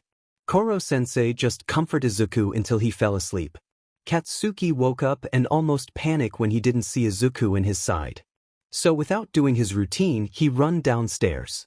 He sighed after seeing that Izuku was just sleeping in Koro-sensei's lap. We talked a while ago and he fell asleep. Koro-sensei informed. Katsuki nodded and took Izuku to his lap. He almost lot to see Koro-sensei's tentacles is almost swelling. He then remembered Koro-sensei can't handle heavy things. Your tentacles? Katsuki said, still trying not to laugh. The swell looks like glowing red and it's like it's breathing. Then Koro-sensei just stand up and fix Katsuki's hair. The fuck? Katsuki asked in irritation. It wasn't good in my eyes to see your disheveled hair. It's not pleasing in my eyes. Koro-sensei dramatically said. Katsuki just ignored him and went back to Izuku's room. He lay down Izuku there carefully so he wouldn't woke him up. Even if you're shorter to me, you are still heavy, Katsuki thought. He went back to his side. Sometimes you should lean on me like how I lean on you multiple times, Katsuki said and snuggled to Izuku's neck. Heroes didn't sleep entirely, feeling paranoid that they will be killed immediately. They are only 7 and villain team increased to 37. How badly being outnumbered? At least they meet the threshold even if they only barely pass those. Momo, Kendo, and Shoto couldn't think a good plan. All the possible plan they could come up, someone will be able to give counterattack. They are too worried to the numbers of their opponent. The worst case scenario is a 5 versus 1 scenario. They knew villain team will not hesitate to use any dirty tricks. They did a lot of times of using it. They even managed to sway 5 of their teammates. Even their trust together is also rocky since the betrayal of their 5 members. Who knows, there might be another one. The game makes them felt as if they will lose all their sanity. Just what did happen? It feel like yesterday their number is much higher than them. But now it's the total opposite. What's more, they all felt emotionally drained, physically exhausted. And all their hope was basically crushed. Like they are starting to view themselves as pathetic. They had a lot of regret, especially Shoto and Kendo. They wonder if they take this game seriously will they had a chance? Or if they listen to Izuku Midoriya when he wanted to explain everything to them will have a different result. There is so many what if, and with their regret, they felt like they wanted to just give up, go to their dorm room and sleep not really caring to everything behind. Shoto had a lot of things to even think. Especially the information he got that he had a twin brother. Just what happened to their family? Was they really right? He become the ice version of his father? Where did it goes wrong? And how did his twin brother found out? Will he forgive him? He don't know, and that was what makes him feel restless. While heroes are in their breaking point, Karma and Nagisa is in charge to do a big operation. Operation Quiet Evacuation of Students. They knew that Izuku wouldn't be able to focus that much. So they told Katsuki to let Izuku rest and they will take care of everything. Katsuki nodded and let Izuku to sleep more while the others move immediately. Cars, trucks, and buses are going in and out of the fake city, while civilian bots are spreading more in the city to give an illusion that there are still some who will be in the city. Tomorrow, the narration of the story will evolve to higher level. So destruction of the city will surely be big. The city looked peaceful, but it was only a calm before storm. Most of the students are all cooperative and quite satisfied to their 5 days stay inside. Some was even happy that they gain profits inside. Of course, real money is involved. Villain team surely gather all the villain bots and some was even hacked to be one. Their plan is simple, they wanted to let them remember how war works. And recreating the PLF war seems fitting to what they plan. The villain knew what kind of games they are playing, letting them experience their psychological trauma is harsh and dangerous, it would kill someone if they are not careful. But villain team took the risk. As Aizawa said, a grade A trauma builds character. They are assassins, they work in shadows, not bound of rules, so dirty trick is one of their favorite moves. Who's in the right mind to confront someone face to face when you knew you'll get killed? Sneak attacks was far more appealing to them. They wanted to give them a reality check. That the career they choose wasn't as glamorous as they think. I think our job here is finished.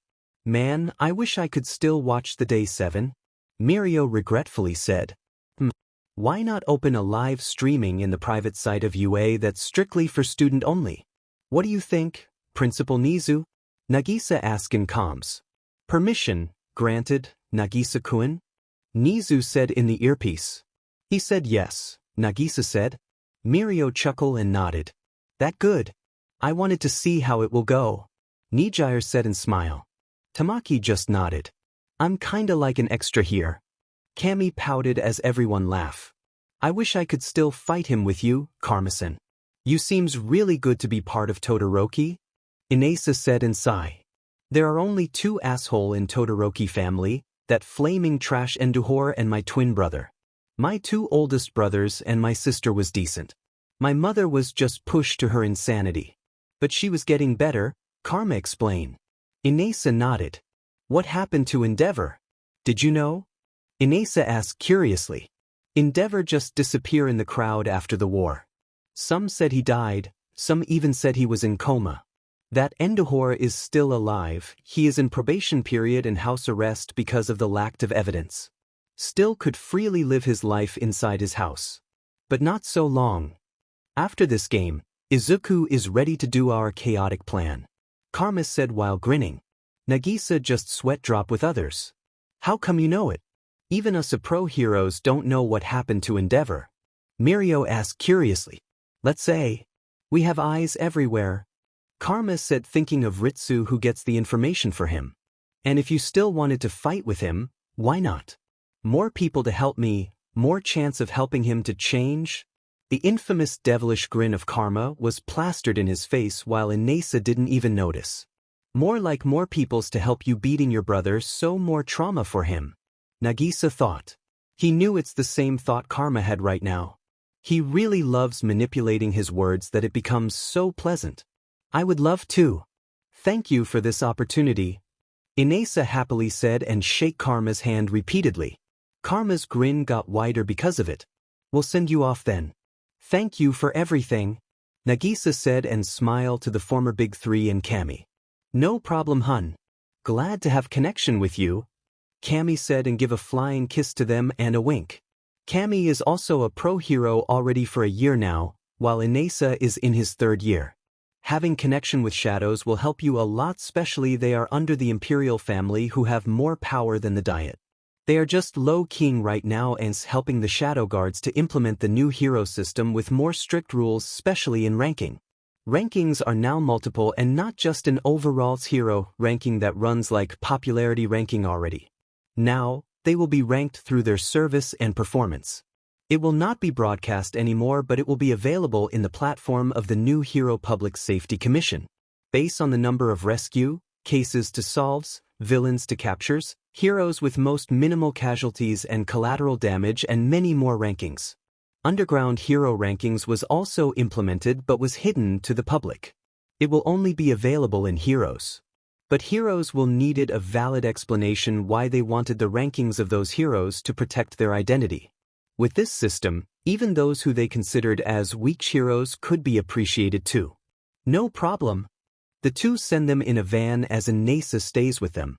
The others' buses and trucks purposely not drive to the lane where the hero agency was established.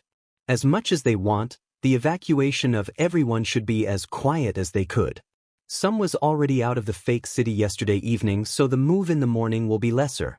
With more than 50,000 students in the fake city, it will be hard to evacuate them, but fortunately, the heroes are still not yet going out of their safe haven. How's the hero team? Isegai asked after Karma and Nagisa with Nezu went back to their mansion. Still not yet moving. They too easy to broke, Karma said and throw himself to the couch. Breakfast is ready, Muramatsu announced. Everyone went to the kitchen and get their food. Leave some for Kiem, Katsuki, and Cryptid, Izuku. Cryptid, Izu, need some rest, Nagisa said, and Kataoka and Isegai immediately took some of the food for the two. It's only 7 a.m. in the morning, but the evacuation plan is already halfway done. They start at 3 a.m. with a lot of large buses and truck to use for the move. Some was provided by the villain teams and the others are from UA. The staff and those who are dead already had the impression that villain team will finish the game anytime soon. Izuku woke up the second time. He get up immediately and widened his eyes. He felt a bit of panic, which woke up Katsuki too. Teddy bear, calm down, Katsuki said. The operation. We need to start the operation of evacuation, Izuku said in panic. Teddy bear, calm down, Chaos, Karma, and Snake, Nagisa, already started the operation a while ago at 3 a.m. Null, Isegai, and Curse, Kimura, already used the police bots to help. Others like Ladybug, Kurahashi, Slaughter, Hara, Dame, Nakamura, and Luxter, Yada, is spreading away to help. You should trust your teammates more.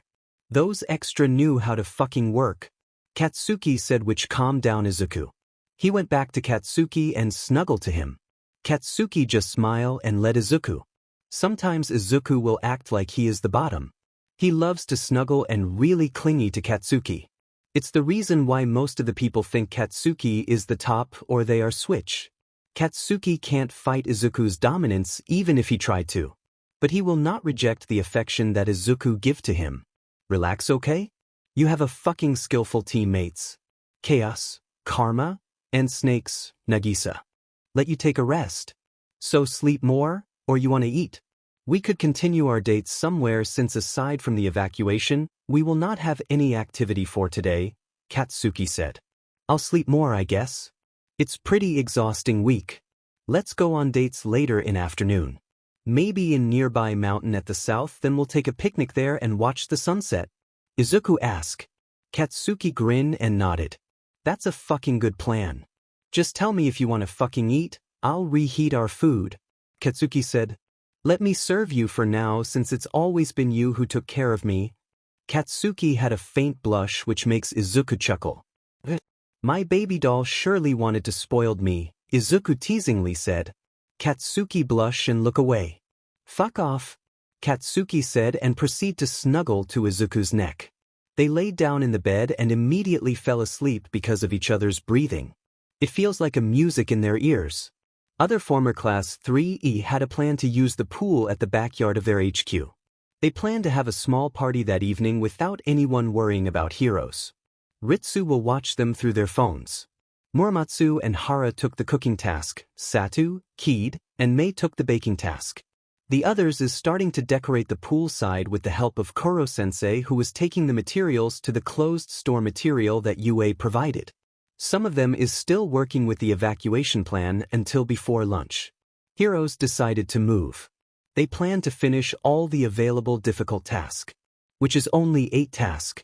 2 of them is the partnership with Karoten that they attempt to take in second and third day. The others one is becoming the ambassador of Karoten's luxury items. Ritsu informed them. So, what are we gonna do? Mahara asked the others. I think letting them get the other difficult task will be fine. Then hack the secretary bot of Kuroten to tell them they need to wait for Vision, Hayami, to come back from meeting. If they ask why they have meetings, let the secretary bots told them that other students from other courses needs to do task 2 just like them. He'd said and smiled. Okay. I'll inform Chaos Karma. With this, Ritsu said and disappear again. It seems like they already give up on capturing us. Sugaya said. Who cares? It's their own fault for underestimating us. While we are too wary with them, Terasaka said. I agree with him. They shouldn't done those in the first place. Itona said and nodded. Oh, Karma is a bitch. Okajima said.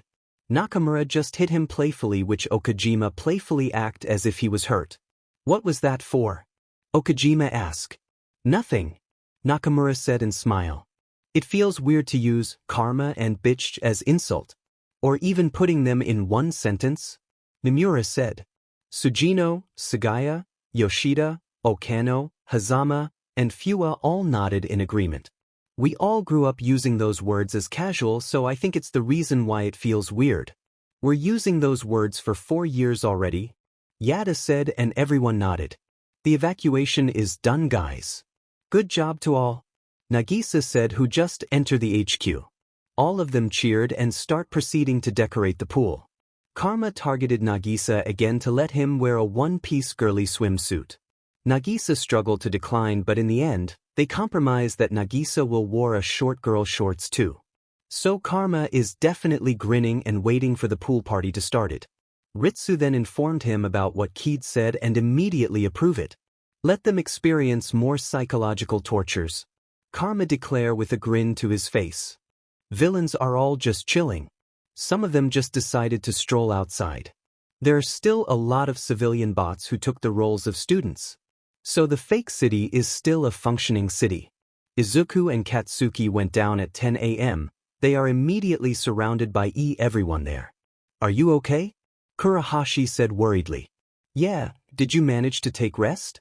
Har asked too. You shouldn't push yourself, Izu. You know we are here for you to lean on. Kid said. The girls definitely bomber him with a lot of question. Hep. Stop suffocating the green bean. Give space. Give space or you will be my next target. Karma said. Everyone immediately give Izuku a space, which makes him chuckle. I'm getting fine now, but I still felt emotionally drained to what happened yesterday. I talked to the clone of Koro-sensei and he gave me a good advice. Kaken and I decided to take a picnic date in nearby mountain later. How's the operation, by the way? Izuku asked. I knew you'll ask about it. We finished moving them out an hour ago. Nobody from the hero team found out. Right now they are doing the last 8 tasks they had in their objectives, which probably they will not finish, Nagisa said. 2 of the last tasks had to do with Kuroten Enterprises, right? Izuku asked and the 2 nodded. Facade Keed made a good plan for them. That will surely waste their time more. Nagisa said.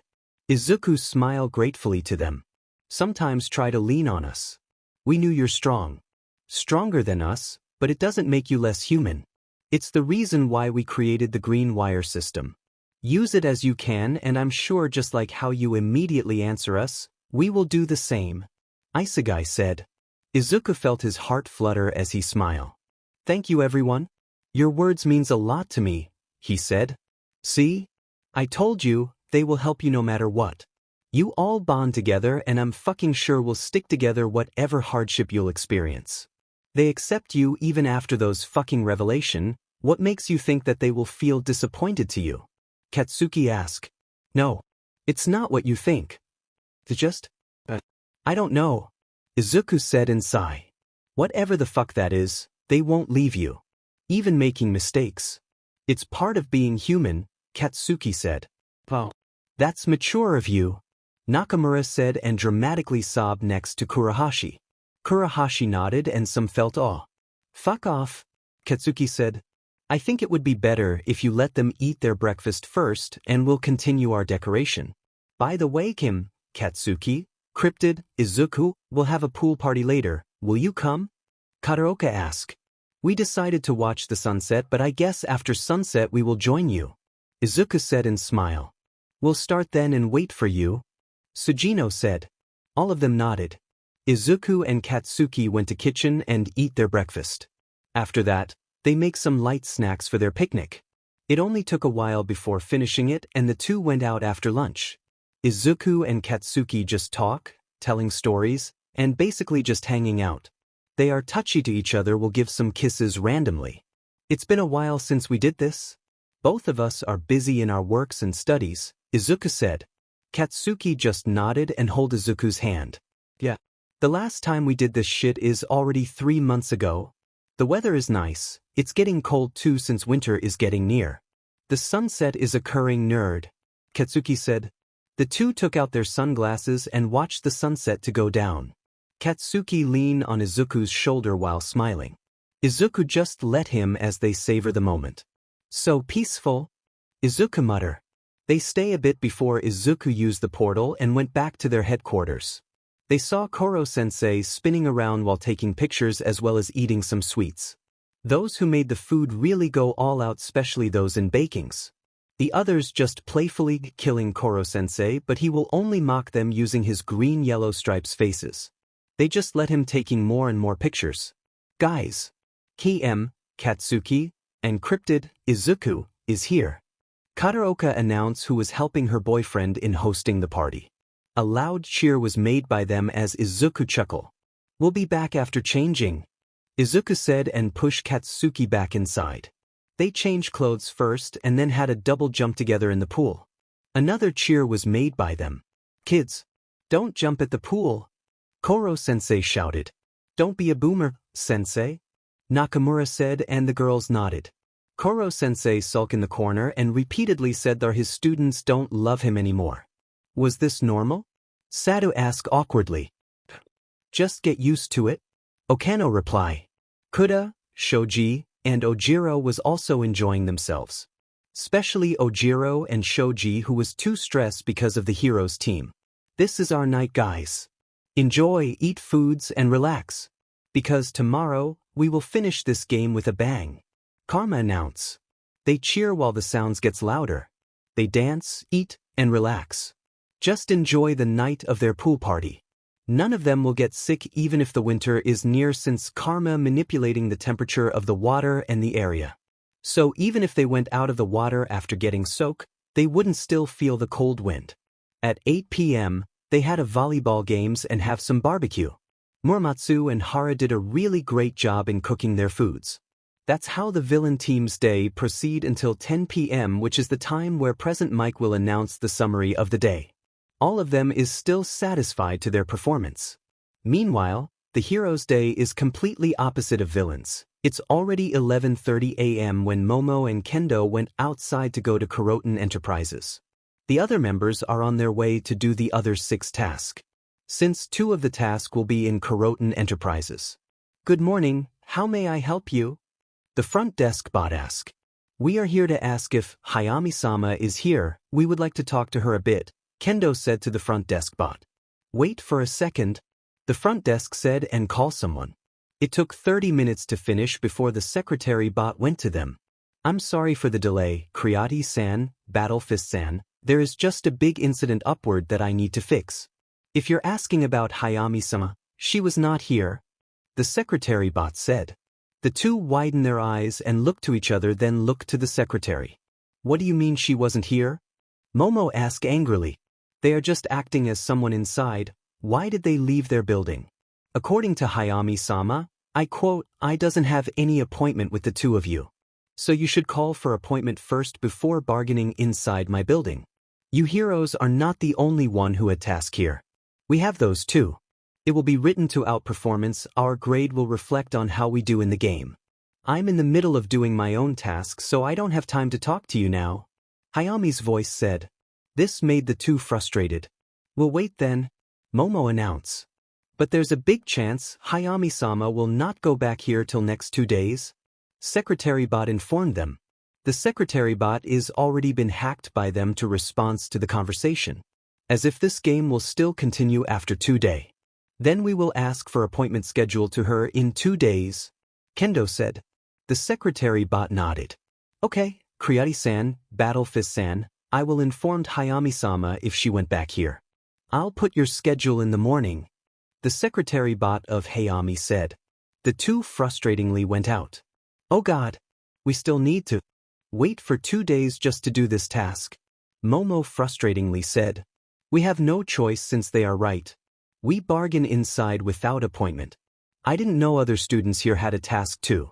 This game just makes it more complicated than I think. I really wish that we listened to the whole mechanics and explanation in our first day. We might have a chance to win this.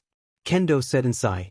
It's our fault for overestimating our abilities and underestimating our enemies. If this is a reality, I felt a shiver on my spine just thinking of how many of us already killed. This is the first time I felt helpless to the situation. Even after brainstorming, everything now is in villain's advantage. Momo reply. Kendo just sigh and informed the headquarters to what happened. Let's just say, Shoto is completely angry to what happened. The two went back to the HQ and saw Shoto there eating some soba. You shouted us for being useless, but you are the only one who's here eating and relaxing while everyone is moving. Kendo angrily shouted the moment she saw what Shoto is doing. Don't argue if you don't success too. I can do whatever I want. I am the commander of this group. Shoto casually said.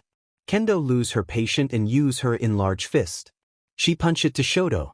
I am a leader too, but I am doing something instead of you. Kendo shouted. Shut up. Shoto coldly said.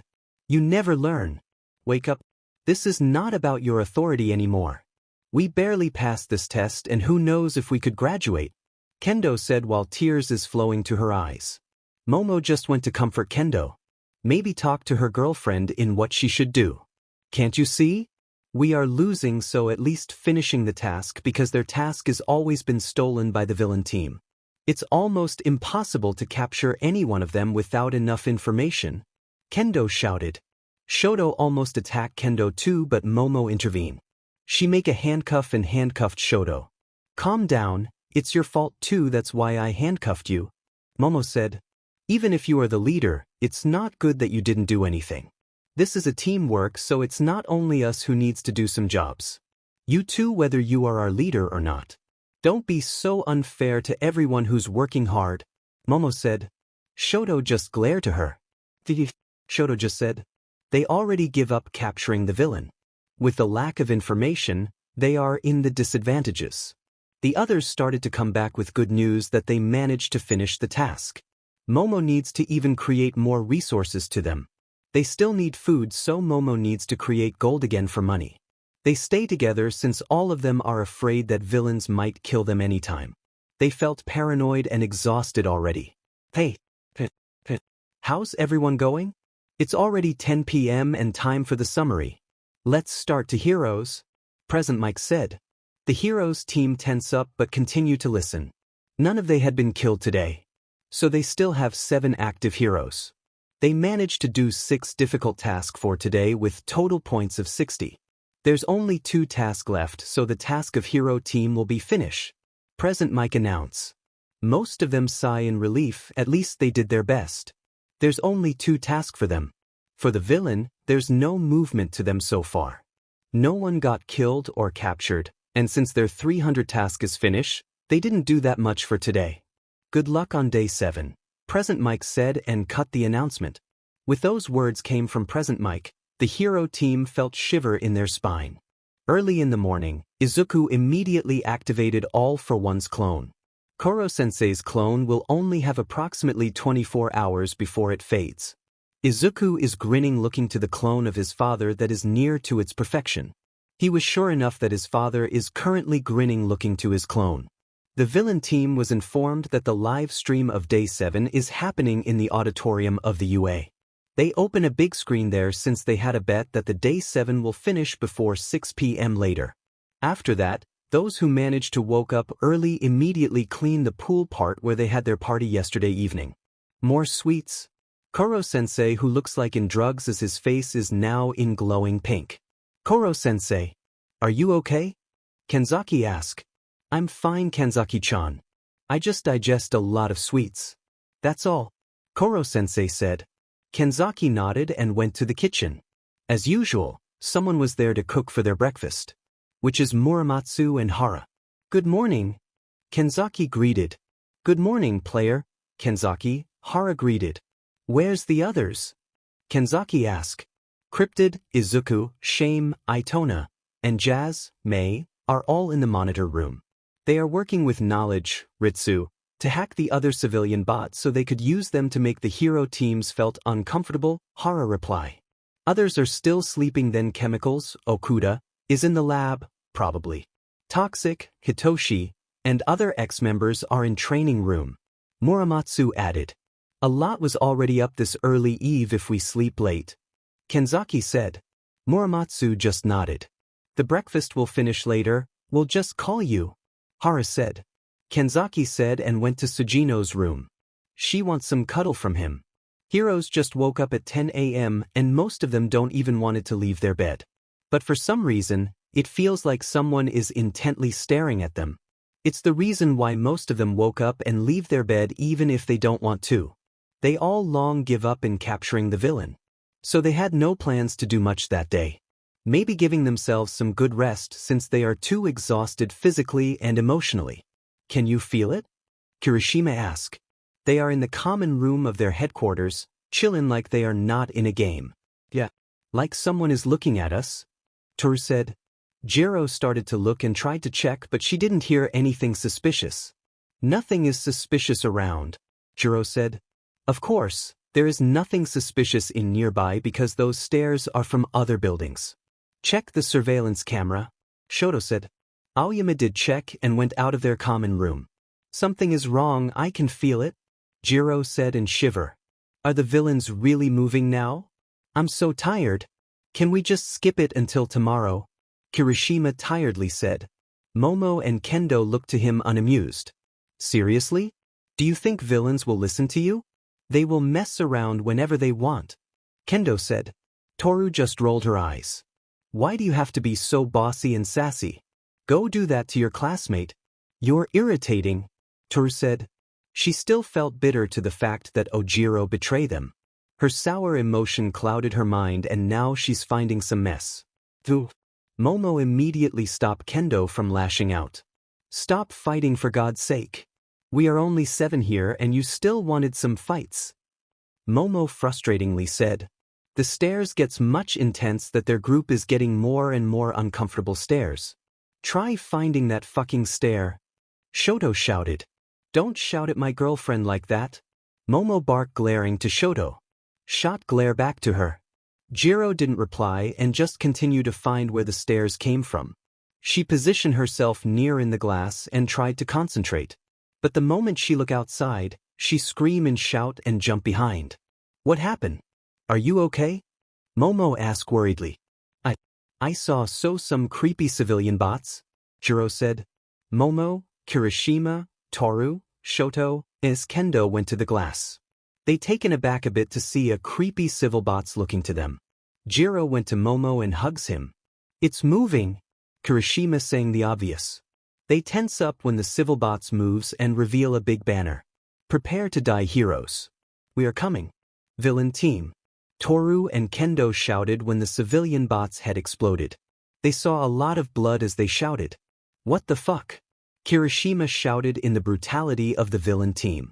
Then, they feels like the stares become more intense that Jiro, Momo, and Kendo started to cover the glass window. Suddenly, the wind whirl in the common room as some of the things started to fall. It's that wind guy. Find where he was, Jiro, Shoto said. Indeed, it was Inasa's quirk. They didn't see the small-size portal in the ceiling where Inasa is blowing the wind so Jiro wouldn't hear it. It was spread throughout the ceiling and it looks like a design so nobody gets suspicious to it. And nothing. I can't hear where it came from, Jiro said. They couldn't shake off the paranoia it's creating. Even in their headquarters they are not safe. I think we need to evacuate. It's not safe here anymore, Momo said, shivering to what happened. They all nodded and immediately took all the things they had and find some hotels. Momo gritted her teeth as she needs to her quirk again for some money. They are forced to use a family-size hotel. This is too small for us, Toru complained. Do you have any money to rent some rooms? Go ahead, I will not stop you, Momo irritatingly said. Toru just shut up because she had no money at all. They can't feel those uncomfortable stare for 1 hour, but after that, they could feel it again. What the heck? Kirishima shouted. Do you feel it? Kendo asked. Oui. It's so strong, mon ami, Aoyama said, shivering in fear. How did that found out where we are? Shoto frustratingly said. I don't know. I'm trying to find where they are, so shut up. I can't focus because of your voices, Jiro irritatingly said. So everyone shut up because of it. Help. Monster. Someone please help us. Jiro widened her eyes. She can't help but to be shocked after hearing those. She could hear a lot of guns and some things that had been destroyed. Guys. This hotel is getting attacked, Jiro said. They immediately changed to their suit and went out. They are shocked to see a lot of civil bot laying down with pool of blood. Help. Everyone immediately went to where the voice came from. Then they saw a villain bot killing a civil bot. Shoto immediately mobilized the villain as Momo creates some handcuffs. They call for the police and fought to the villain bots. Fighting with villain bots is extremely uncomfortable because of the intense stare. There feels like a snake is crawling to them. Or some tarantula, some of them could feel as if they are a prey. It's extremely uncomfortable, resulting of them being sloppy. Come out and fight us, you coward. Stop staring at us, Kirishima shouted. Nobody answered, but the glare intensify. The feeling felt too heavy, like a bloodlust is thickening around. Some of the civil bots even fainted because of it. The hotel looks bloody mess, but they didn't see any villain nor students. Kendo and Momo could feel another waves of paranoia because of what's happening. It wasn't a coincidence that villain bots are wreaking havoc on the same hotel where they are. There should be someone that is happening behind. You are all monster. And you call yourself a hero. They kill them. You have no mercy. You didn't save them. A civil bot shouted. It was holding a banner where another sentence are written. We can see you, hear you, locate you, you can run but you can't hide. We are watching. This is just the beginning, heroes. Villain team. Toru was vomiting to the mass massacre that happened. Police arrive and immediately ask for some question. Could you tell us what happened? Why are you in the crime scene? Kimura asked with a serious tone. We felt uncomfortable to our headquarters and decided to stay here. But it also happens here as if someone is staring at us. Then Earphone Jack tried to locate those stare but instead heard what's happening. We change our clothes to our hero costume and engage to the battle, Momo explained. I see. So you prioritize with your image and change to your hero costume first instead of answering what's happened on the ground to prevent more kills. Got it, Kimura said and furiously scribbled to his notebook. Excuse me? Toru asked, feel offended to what Kimura said. Oh, you're excused, Kimura said and even slant her body to give ways to Toru. Toru looked at him with disbelief. Not that Kimura or others will see, but she still did it. Was that a bit rude? That not manly, Kirishima complained. Did I say something wrong? I mean, it's basically what I understand. You waste your time in changing clothes that will probably waste 10 to 15 minutes before you respond to what's happening on the ground. These time duration could create a lot of lives to be killed. Kimura explained. The hero team was left speechless. They wanted to refute but no words coming to their mouth. Have a good day, Kimura said and went with the police bot. All of them almost dropped their jaw. Shoto wanted to attack Kimura but Momo stopped him. He is right. We forgot the first lesson of Aizawa-sensei. I feel ashamed, Momo said, looking to how many civilian bots who died, and most of them blamed themselves. Those civil bots died before of their negligence. Then those stares went back again. Ma'ams, sirs, we would like to apologize but you need to leave the hotel. There will be an investigation here and we can't give you the right service. I'm sorry, you can refund your payment at the front desk. Their groups can't do anything but to pact again. Added the fact that there is an uncomfortable stairs, they felt so paranoid, finding where the stairs came from. Like someone is following them. Their heartbeat went crazy as they travel away.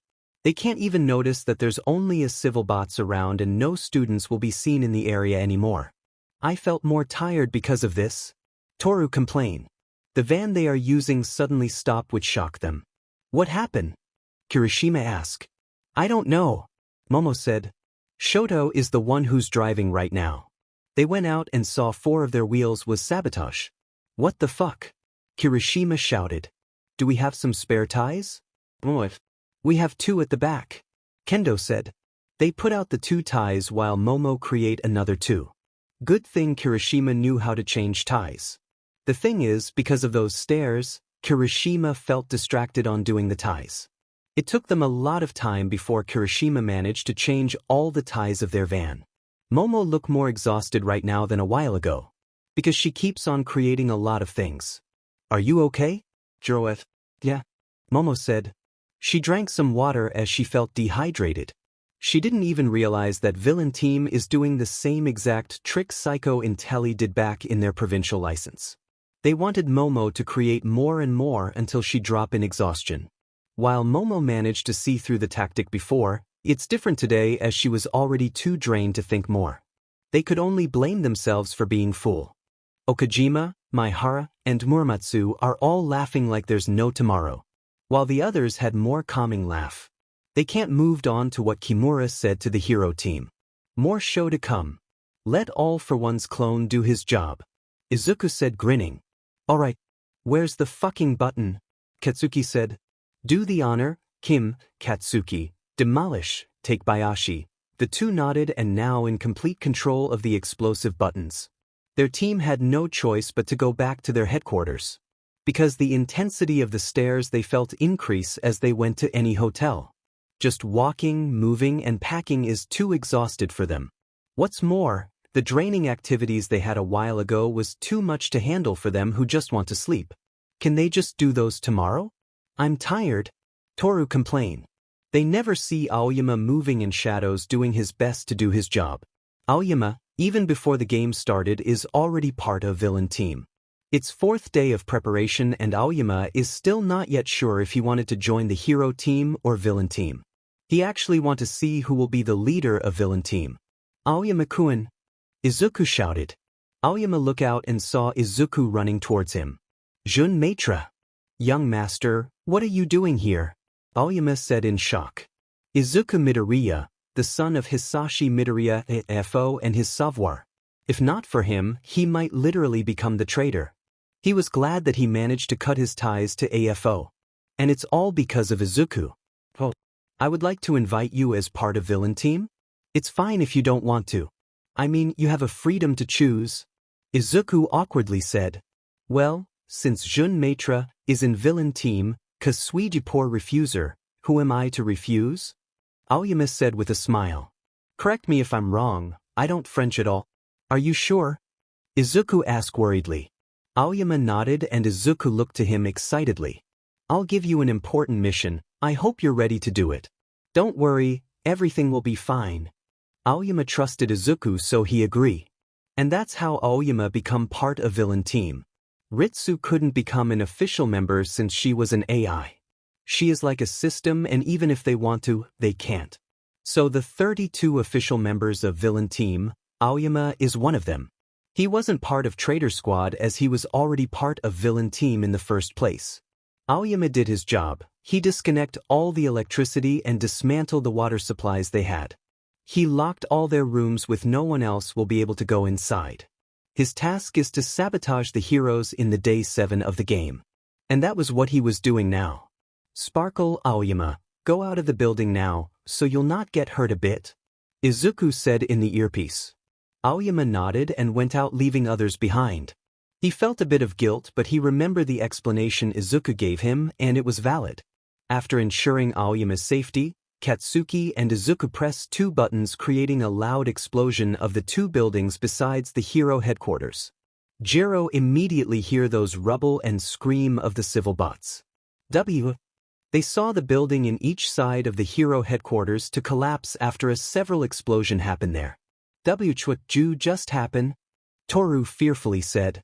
They heard another loud explosion at the south and north of their building causing panic to every civil bots they see.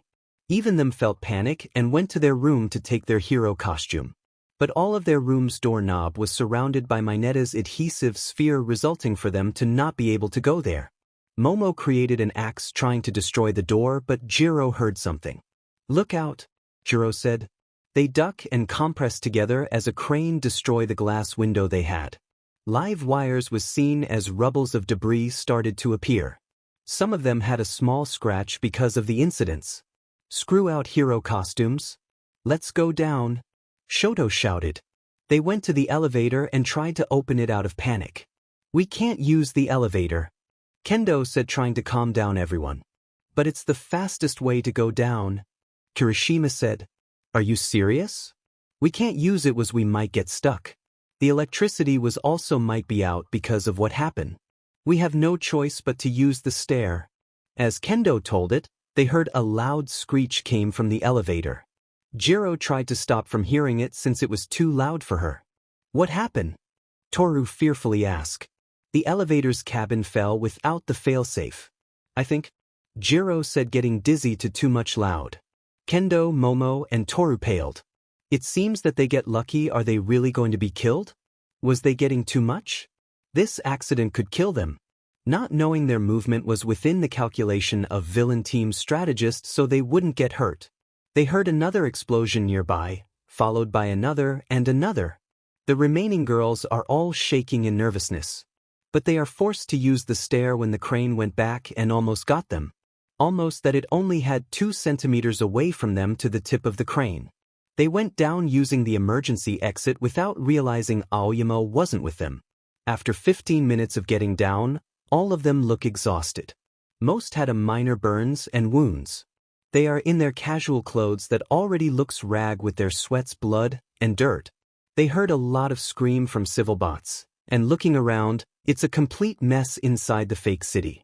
They stick together, looking so exhausted as begun to feel a strong killing intent from their back. The same killing intent they felt in the battle with All for One. Villain bots is everywhere, killing the civil bots. The destruction is too much. Like the destruction in Paranormal Liberation War. They shiver to those thoughts. "I'm back, heroes. Do you miss me?" All for One said. He was flying, which widened the eyes of Hero's team. Toru almost fainted to the scene, looking to their worst nightmare. "Capture them," All for One said. Most of the villain bots went after them. Heroes immediately engage in another battle. But most of them is already out of staminas. They had a full battle a while ago with villain bots too. They had no rest, and now they need to win more battle. Shoto gritted his teeth. He can't accept the fact that he needed to use his father's side just to win. He burned all those villain bots viciously. "Come on, tin cans. You can't defeat me," Shoto shouted. All the villain team without mask but in full gear went near to them. Chief Isegai?" Jiro asked in shock. Isegai smiled to them like always. "Yo, you're part of this?" Momo asked in shock. She should have known. She should have trusted her instinct. "It's your fault for trusting me so much. Did you learn some lesson?" Isegai asked. Keano chuckled and the others follow. "Stupid naive girl. I thought you'll give me some challenge. It seems like I was wrong," Izuku said. Katsuki is grinning next to him. "What's up, extras? Did you fucking miss me? It's been what? Almost a month and a half." Katsuki said. "Right, we enjoy toying you, but today will be the end. Don't worry, just go with the flow to our biggest show. All the students and teachers are watching us. Feel proud for being fool," Karma smugly said. The heroes see all their faces and can't contain the emotion they had. All this time, they are already interacting to villain team. They remember their faces, and now Momo understand how villain team managed to do their task without getting their points deducted.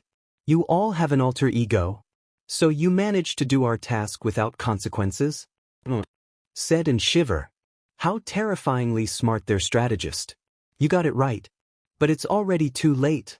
Izuku opened a portal to their feet, letting them fall and separating them. The villain teams also separated into 6 groups. Each team have 6 members and 2 team had 7. The Traitors squad plus Inesa was with them. With total of 38, the villain team will have a lot of fun to their one-sided battles. All for One's clone was now with Koro-sensei's clone working on the background. Izuku gave them a task to help them monitoring the whole villain team. Izuku threatened his father's clone that if he messed up, he will make sure he'll regret it. Of course, all for one being a scared but doting father accept the task. Hero team is now separated. More explosion to be added. Takebayashi said. Nagisa give a go sign to Takebayashi and Katsuki, so they started to detonate more explosion. They demolish each building to flatten the battlefield. No one bat eye to how many kills villain team had. They didn't care if they'd killed some civilians. Mission is a mission for them. Each of the heroes are now in some part of the fake city. Each of the place where they landed had a mountain of corpse. Those are all just the civil bots, but there's some trace of fake blood which looks too gore in their mind. Hello heroes. Let's play a game, shall we? Defo said in the watch. Ritsu hacked the watch they had that allows them to hear the summary of their day. Stop this in instance, you psycho. Shoto shouted. Fool. Do you think I'll stop because I was threatened by a puny kids like you? Think again. Now back to the business. We will play a game. And that is called Survival of the Fittest. All for one said, grinning in the screen. We have a total of 10 hours before 10 p.m. arrives. So you have that much time to play this game. It's simple. Identify who's the traitor among your groups now. You have 7 members, but one of them is part of villain team from the start. You need to vote who will be eliminated in random time I want.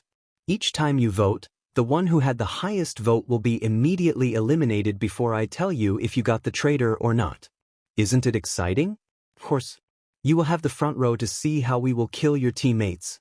All for One's clone is grinning like how the real All for One is grinning. How could you? Toru said and cried. They are plainly torturing them mentally to the point that they are starting to believe it's real. Hallucinations are now in their minds. Those civil bots become real human in their minds. All of them look traumatized and can't think clearly because of this. And if you don't vote, you will be killed in more gruesome way possible. Mark my word, Defo said.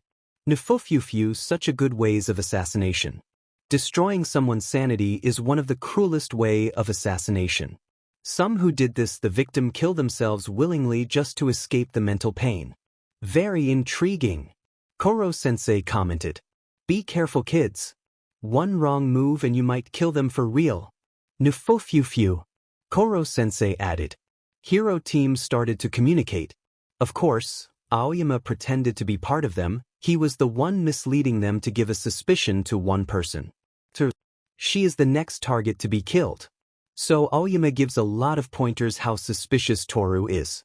Toru tried to rebuttal, but it seems like they are too focused on choosing who will be killed.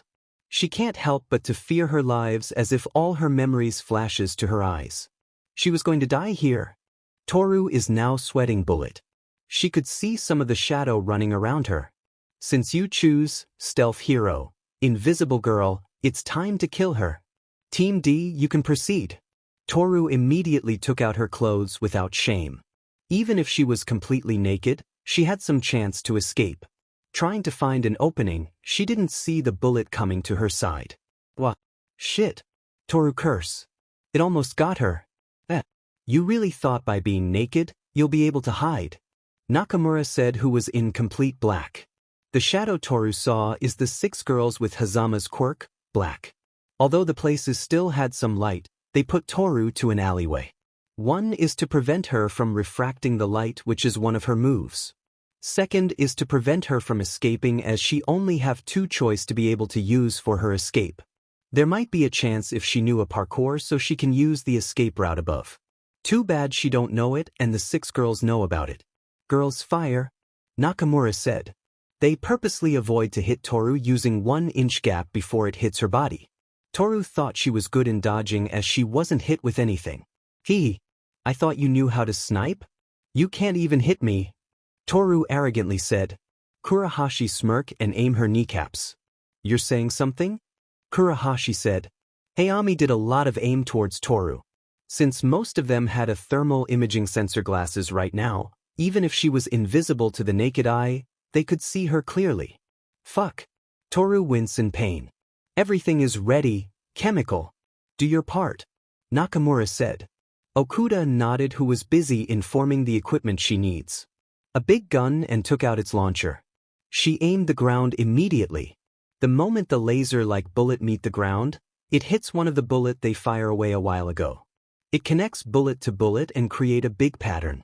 Toru freeze while everyone had a smirk.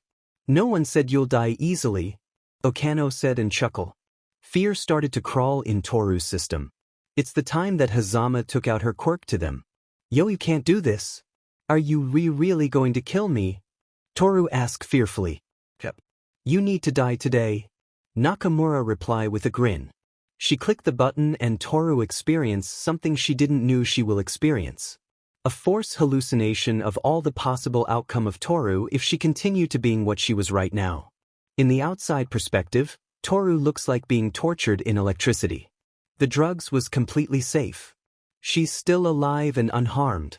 Nakamura whisper in the comms to assure those audience they had. Farewell, invisible girl, Nakamura said. Okano, Hayami, Hazama, Nakamura, Kurahashi, and Okuda is the Team D with 6 members assigned to kill Toru Hagakure. The villain teams surely provide the other members of hero teams a front row to see what happened to Toru. Each of them had 3 monitors nearby to where they are. Most of them paled to see how vicious the villain team is. They really thought that Toru was killed during that time.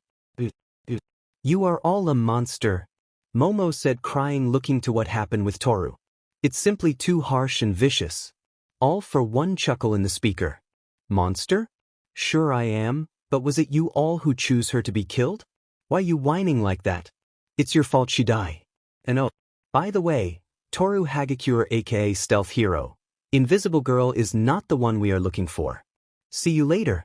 I hope you still in good condition after I go back. All for one said and laugh. Staffs almost forgot to breath with the stunts that they did with Toru. Good thing that she was only unconscious but unharmed. The bullet they fire are all a device that will give an illusion of the electric shocks. While the laser-like bullet that Okuda fire away to the bullet is a drugs that will give someone a hallucination about the future, Izuku had a touch to the drug but it's completely Okuda's masterpiece. It was explained how it works after they retrieve Toru. Nezu immediately read it with Recovery Girl and immediately burned the notes. All the information inside that notes is too high risky. Okuda managed to create a terrifying drugs that Nezu feared might become a sensation in worst future. What was that? Vlad King curiously asked. An evidence that we should be glad this kids is in our side. Nezu said and smiled. This makes everyone shiver just looking to him. Because of what happened a while ago, they begun to blame one another, throwing suspicious deeds in one another. Kirishima tried to stop them but he became the next target of the blame. Did you miss me? All for one asked. All of them went silent and froze to where they are. Most of them shivered to his voice being heard by them. Well, it's time for your next vote. Who do you think the traitor is? All for one asked. They went silent and didn't want to talk. Fire. All for one said. All of them experience a full blow of bullet. Shoto tried to use his ice to cover him. But the bullet that villain team used specifically for him just penetrate the thick wall of ice he did, leaving him vulnerable. He was shocked to see what happened, especially seeing his ice wall having a lot holes. It definitely a huge blow to his ego. I hate those people who didn't answer my question. Only one person managed to survive doing that to my face. I'll give you a chance and answer my question. All for one coldly said. The hero team choose Kirishima without a shame. They just look away seeing what will happen to their comrade. They didn't do anything which shocked those who's dead that they are willing to sacrifice someone just to save themselves. This definitely will destroy the dynamic of the whole heroic core students, which is within the expectation of villain team. Kirishima hardened his whole body, getting alert TL his surrounding. Unlike Toru, Kirishima was put into the seashore. He tried to escape since it's an open area, he had a lot of place to use for his escape. But there is an invisible barrier that prevent him to go anywhere within 100 meter cube. He couldn't see anything around which give him some sense of security. What he didn't know is Izuku used Kami's quirk to create the place. Indeed in seashore but behind the barrier, 6 people was already surrounding Kirishima. Okajima, Isagai, Satu, Sujino, Terasaka, Takebayashi, and Kimura the Team A of villain team. Terasaka and Kimura went inside with a smirk. Both are cracking their hands. "Hey loser! Fight me!" Terasaka said. Kirishima looked to them suspiciously. "Why would they want to do it?" "I'm not in the mood to fight someone," Kirishima said. "But I am." Terasaka transformed. He went bigger, and his skin is now glowing red. He had an earpiece where his boyfriend keeps on irritating him. He needed to be angry so he will be much more powerful. Terasaka went in full speed and gave Kirishima a powerful punch from the boost of his quirk. Kirishima crossed his arms with his activated hardening. Terasaka is now grinning while giving Kirishima a full-speed multiple punch. It's like how Kendo punch multiple but with 5 times brute force than her. Clang and some spark could be heard from the punches of Terasaka. Kirishima is focusing so much with Terasaka. Forgetting Terasaka went inside with someone which is Kimura. Kimura is now in full speed activating the mechanism Itona put into place. Terasaka hit Kirishima well that Kirishima started to bleed. "That's enough, Rio. The next phase must be done," Itona said to the earpiece who was in the other group. Terasaka immediately retreat with shock and confused.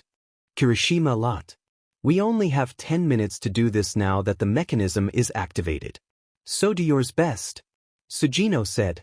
Everyone grinned and went towards the huge spinning wheel. Sada ate a pack of sugar and buffed. Then took one of the handle. "Ready?" Takebayashi asked. "Ready," everyone said in their group. They rolled out the spinning wheels so the mechanism started. Inside the barrier, Kirishima is now suffering in psychological trauma when the mechanism started. The mechanism Itona did with Mei is a barrier that full of armory with a twist. It started to shoot him arrows, bullets, sharp tools and basically almost everything that could hurt. While Kirishima only did a defense stances. He took everything without fear and even used the unbreakable just to protect himself. But this is too confusing and Kirishima got distracted to what he was thinking when a voice started to get louder. Kirishima thought the voice from his past in his head before begun to go in you. His insecurity start to appear again. "You can't save them. You're selfish. Why did you freeze? They almost die because of you. You're coward. You're unfit to become a hero." That's only the things he heard. "I am not and I'm going to prove you all. I will become a good hero," Kirishima shouted back. But then, after shouting it, he remembered something. That was his reason why he wanted to become a hero, to save others and to prove those who belittle his dream. He smiled bitterly. "I guess I walked the wrong path," he murmured, then he smiled. Now he understand what villain team wanted to do. So he deactivate his quirk, drop his arms and let the armory get in his skin. He saw a flash in the barrier from Okajima and all the tools that would probably kill him in real life didn't even hurt him for real. There's a phantom pain where it hits in his body but nowhere near to the real pain he will experience if it's real tools. He smiled and fell unconscious to the ground. He looks like being killed with multiple stab in others' perspective. Okajima's photography snapshot is the reason why Kirishima was safe. They are playing a dangerous stunt for their mental health. "Woof," Hound Dog worriedly said. "This will scare them forever. It's a clear sign of panic attack." "Woof," Hound Dog added. "Indeed it looks harsh, but did you see Kirishima-kun's profile?" Nezu asked, clearly satisfied to the psychological stunt the villain team is doing. It's definitely a dangerous and had a high risk of failing. Villain team really did an extensive information gathering for this game. They use all the resources they could use and that's include the past of the heroes. They simple made Kirishima-kun the reason why he was here in the first place. Using his insecurity as wake-up call. Thus Kirishima did those action. He accept his defeat and had been woke up to who he really is, Nezu explained as he sip his tea. Villain team took the risk of the possible opposite result for Kirishima-kun. But looking to Team A of villain team, they knew what they are doing, so relax. Hound Dog. Nezu added. Even if Hound Dog is worried, he can't do anything right now. He is just praying that those kids was not as broke as he think, but that's only a wishful thinking. "I'm ashamed to what they did," Toshinori said and sighed. He really can't believe that they are willing to sacrifice someone for their own selfish reason. The villain team is really amazing. They did something we couldn't do for 3 years. Midnight emotionally said. Oh, that's my kids. Irina smugly said, looking to her ex-students. You're all entertaining. You are too selfish to even sacrifice yourself. Let me tell you, Red Riot is not the traitor. You pick up the wrong person. All for one said and laugh. The heroes are all in silence, no one speaks as they all paled. I don't want to wait, so let's choose the next person, shall we? This time, Aoyama was chosen. Not that it matters even if he was chosen by them. It didn't help them that present Mike is still not yet reporting anyone's death as for usual. This creates more fear that it was reality. That they will be killed anytime soon. All of them is close to insanity at the moment. These 4 survivors of this one-sided fight had the worst mental state among the others. They watch an edited video by Mimura and Hitoshi where Aoyama died, in hands of violent lion and tiger. It wasn't as complicated as the first 2 deaths. But they made sure the video look as realistic as possible, so they let Aoyama to struggle first. It was brutal, full of violence, and blood that it needed to censor for those who can be easily triggered with blood. Although it's only a visual, it's still gruesome. Luckily, Ritsu is in high alert and blur out the scene of Aoyama to the live stream of UA. Students couldn't use their phones or any recording device as Principal Nezu doesn't want to deal with some issue. I can't stop twinkling is not the traitor. You picked the wrong person. All for one said and laugh. It's true that Aoyama wasn't a traitor because he was part of the villain team since day one.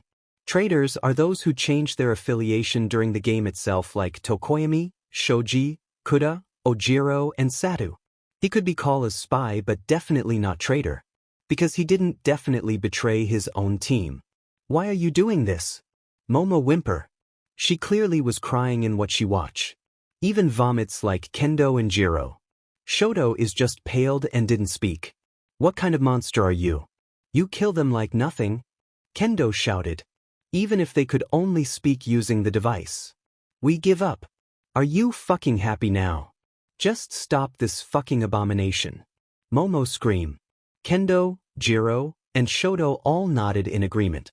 You're willing to give up the 1,000 lives of people in this city? Koro-sensei asked. His skin is now black, clearly didn't like what Momo said.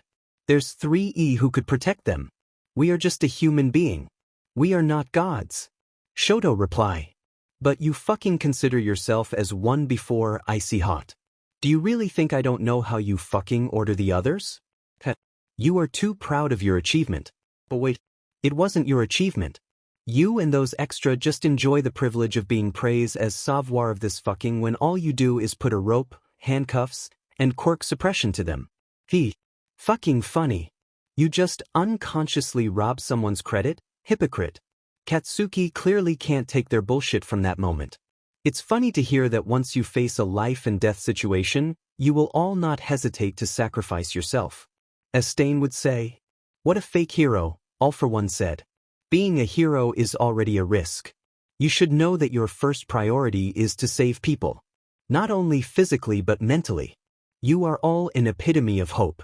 By just carrying the titled hero, it means you are obligate to be in front row if disaster is ongoing, the first one to dive in danger, the first who will lay down their lives if it was needed. Being a hero means half of your body is already in grave. Do you really think carrying those title is just a decoration that needs to be flex in front of camera? What's your difference in the previous heroes then? Those who immediately retired when All for One wreak havoc the society.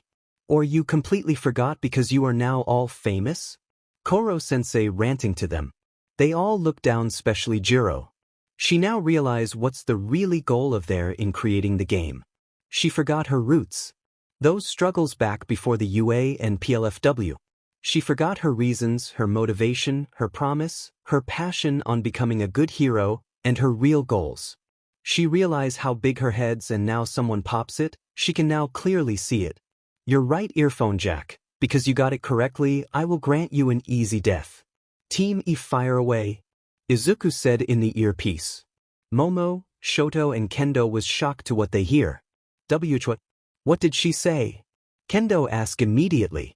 Jiro smile, a genuine and accepting smile that had been buried for long time. Thank you, 3. I wouldn't realize it was all within ourselves. I owe you all, Jiro said with honesty. But what are you saying? What do you mean? Momo clearly in panic now. I can't tell. I'm sorry. But my melody, it's within you. Just remember why we went here in the first place. Remember your roots on why you become a hero. I love you. That's the last words from Jiro when she was killed for headshots by multiple guns. Team E consists of Kuda, Shoji, Mimura, Yoshida, and Fua. 3. There's only 3 heroes in their group. So things was too much for them to handle. So it's you all along, Kendo said. She looked betrayed by Momo, who still can't process what happened. Momo asked in confusion. You planned this right? Pretending to be a goody-goody two-shoes. Bitch, you can't fool us anymore. Drop the fucking mask of yours, great pretender. Kendo is clearly agitated and was shouting with so much hate. I don't understand. What are you talking about? Momo asked confusedly. Stop pretending. Team leaders of each side wasn't allowed to change their team before and during the game. Kendo and I is the leaders of hero team. So the most logical explanation is you're the traitor. Shoto coldly said. What? I wouldn't. Momo shouted. She wasn't the traitor. How did it happen? You both choose pro-hero Creati. So Team B, do your job. All for one commanded. Oyama, Muramatsu, Yada, Sugaya, Kataoka, and Kanzaki is the Team B. Momo was put in an abandoned warehouse. She tried to break out there before, but for some reason, the whole place was full of wind pushing her back to where she was before. She did a lot of things, makes a lot of possible things she can use to break out, but nothing work. It came to the point that all she can do is to sit for lacking of stamina.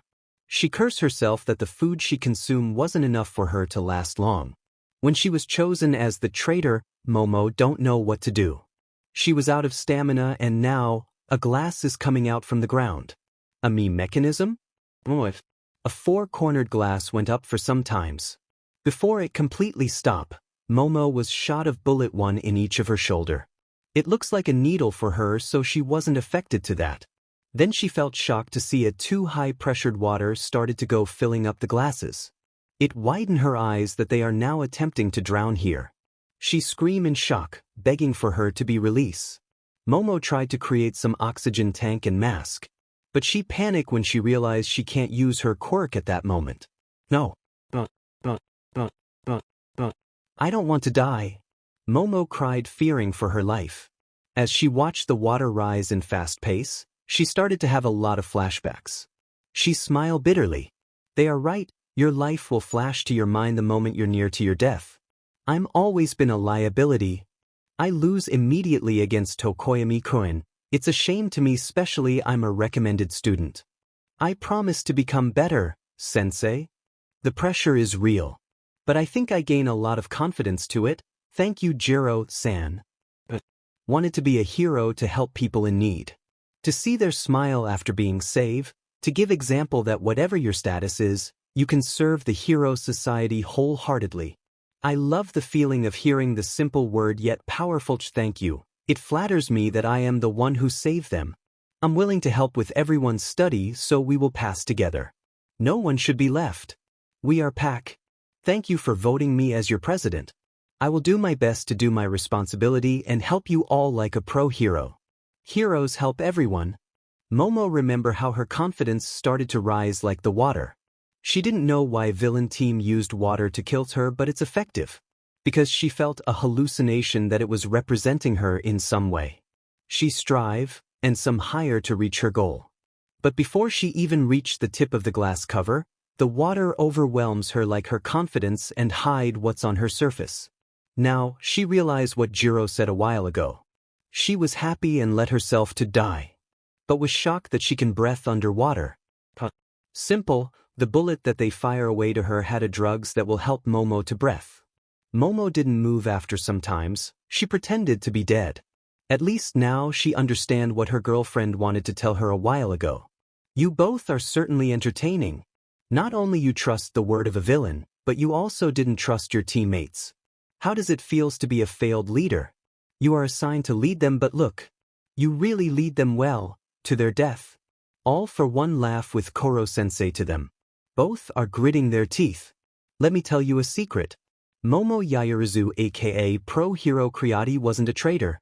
All for one said with a grin on his face. Of course he felt amused to their shock face. Their eyes is too wide and both freeze to where they are. In fact, none of your members are a real traitor. Thou one of them is spy. All for one said. W. Kendo asked in shock. Present Mike. You can do your job now. Izuku said in the line. A brief summary to the deaths of pro heroes.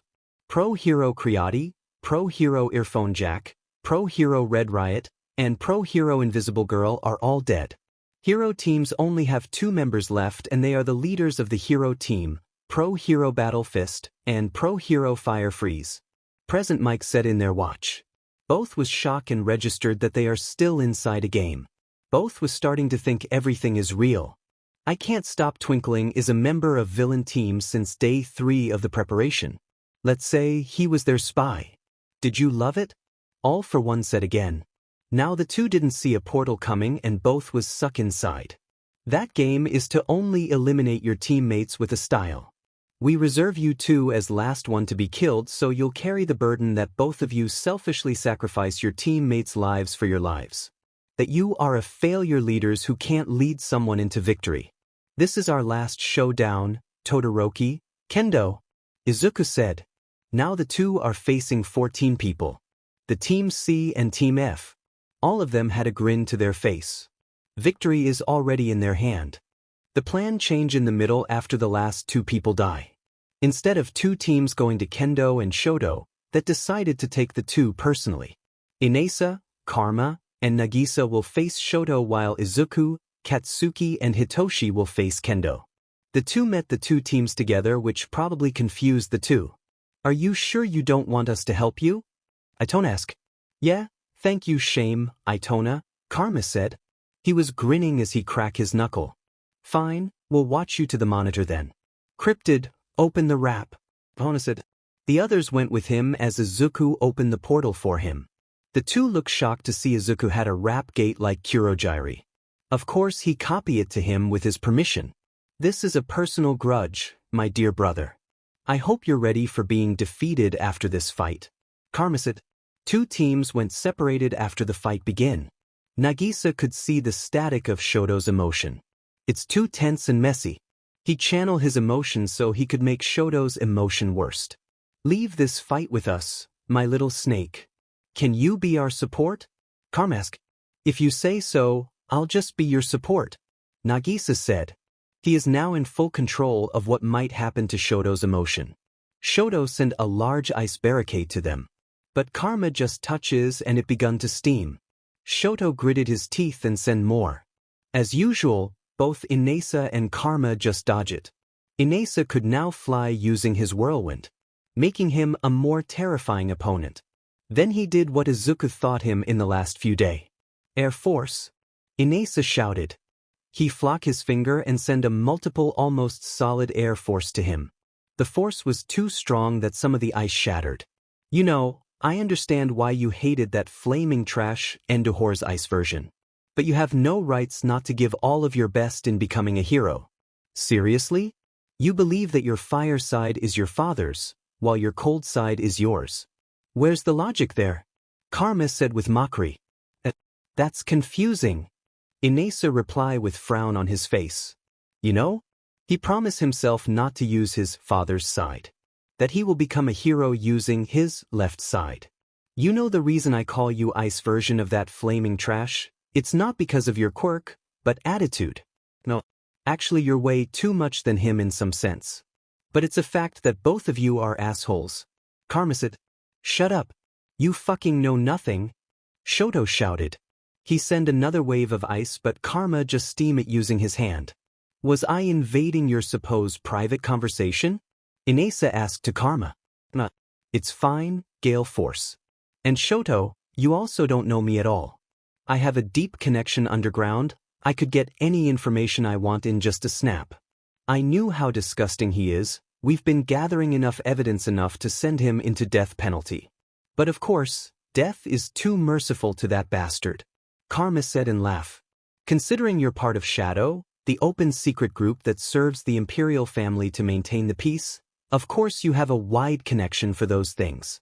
Inasa said in sigh. Nagisa looked to Shoto to check his emotion. It's too unbearable now that Nagisa is focusing his quirk to him. Shut up. Shoto angrily said. I don't know that much.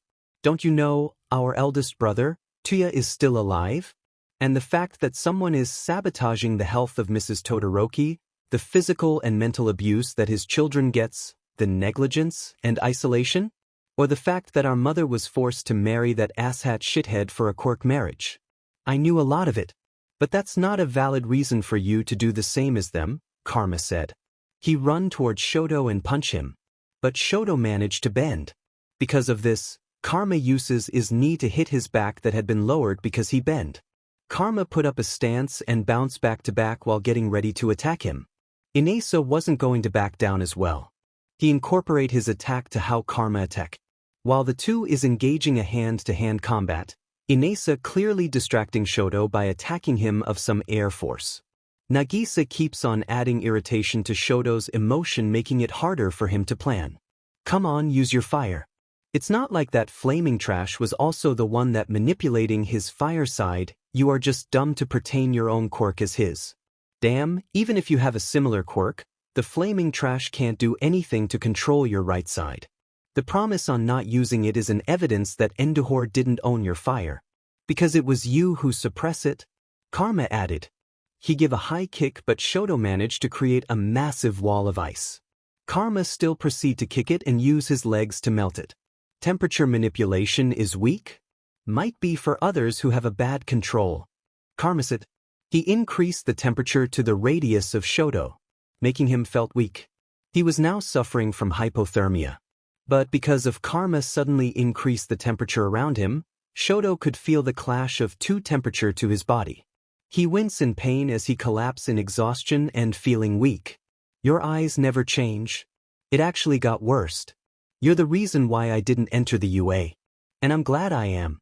Because I don't want to become a hypocrite like you. Inasa shouted. Stop. You have no idea what I gone through my childhood. So you have no rights to fucking judge me to what I am now. Shoto said, gritting his teeth. Don't do some self-pity session here. You're not the only one who have traumas and issues in life. Heh, you really think you had worst? Literally right now, somewhere from here is getting abuse, molested, killed, bullied, and some is now trying to kill themselves as trying to fit to this society. Heck, some of my teammates is also struggling. Do you see him? That's my fucking boyfriend who have a fucking abusive mother and coward father. Forcing him to become a girl even if he wasn't one. Tried to burn our classroom just to make him expelled or withdrawn. Hell, he was a puppet in her eyes. That fucking old hag. Almost don't have a support system. Who do you think you are? Karma clearly lose his emotion towards Shoto's burst. Life is unfair, life is cruel, you are just an arrogant guy in my fucking eye. Karma looks like he was about to kill Shoto. But Nagisa smiled to him, trying to calm him down. Chaos, Karma? It's fine. Nagisa went to him and hugs him. Shoto is looking down, now started to cry. He tried to suppress it. But it's no use. Shoto, you can be a hero that you want? His mother's voice could be heard to his mind. He is having a flashback to his life. All the abuse, the trauma, the suffering he felt as a child. He saw himself a child in a white room, crying while vomiting some water. The tough, merciless, and ruthless stares his father just flashed to his mind. All the bitterness in life he felt. Now flashing to his eyes. But then, it was suppressed by the memory he had with her mother. He smirked. You want my fire? Then I'll give it to you. Shoto shouted. Karma and Inasa grin. This is where the battle will begin. This time, Shoto just let the fire within him. He ignite the fire against his right side. Here it goes. Shoto increased the heat in his body and pushed the fire to the two. Karma decreased the temperature as he looked to Inasa. We'll combine our power, do your strongest move. Inasa nodded and control his whirlwind. After creating a massive whirlwind, Karma put lower temperature to the wind, letting it mixed up. The two throw each of their attack together. creating a massive steam and wind because of the collusion of the two element. While releasing his fire, Shoto started to rethink if indeed he become the ice version of his father. Comparing his attitude to him and his memories. Remembering what happened back in the war, he started to change. Letting their praises went to his head. Maybe I am an asshole, Shoto said while releasing his fire. Sorry for being an ass, maybe I'll try to get to know you more, twin brother. You're right, I know nothing about you, Shot said. Karma grinned as he released more low temperature in Inasa's whirlwind. Let's see if you can keep up. After this, why not get to know each other? Karma asked with a grin. I guess, Shoto said. Give your all, Shoto, Karma said. The two powers collide more until it explode. Izuku, who was in battle with Kendo, subconsciously protect everyone in the powerful blast that the two created. Even Kendo was protected as well. Even after all of this, Izuku is still a hero in heart. That's dangerous move, Chaos, Karma. Izuku shouted. Sorry. Karma shouted back. Shoto is now on the ground, unconscious due to shock. Karma grinned as he took his gun to his holster and shoot Shoto in his head. Inasa widened his eye. Pro Hero Fire Freeze is now officially dead. Now, Pro Hero Battle Fist is the sole survivor of Hero Team. It seems like the victory will be on Villain Team's hand. Everyone, that's an epic fight and we don't expect for Pro Hero Fire Freeze to use his fire side. Is this a progress for him?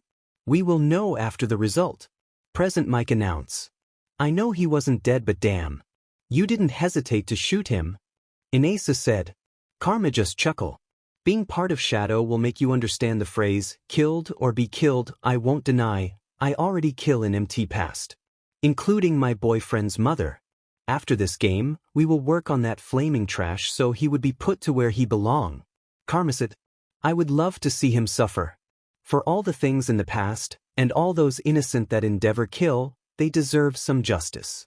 The only reason Endeavor is in house arrest is because of the lack of evidence. The previous HBC indeed erase all the track of Endeavor before they fall, Inasa said and sigh. Don't worry, Gale Force, he will get what he deserve. Right now I'm glad we managed to save him from being another asshole. Karma said and looked to Shoto. I can't deny, he was still my twin brother. Maybe a reunion with others would be nice. And I'm sure Natsuo will be happy if he found out Tuya is still alive. Karma said with a smile. Chaos, Karma? Nagisa smile and hugs Karma. Karma just give Nagisa a kiss to his forehead. Inasa grin looking how the two interact. You look good together. Inasa blurted out. The two widen their eyes and blush. Karma then accidentally looked to where Izuku, Katsuki, and Hitoshi is. All he saw is a beat-up Kendo. She was covered in blood, especially in her fist. Karma wasn't sure if those blood are fake or not. All he knew is, Kendo is fucked up by battling to this wonder duo.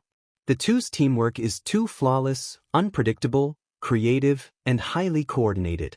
It's a package they had with the chemistry of the two.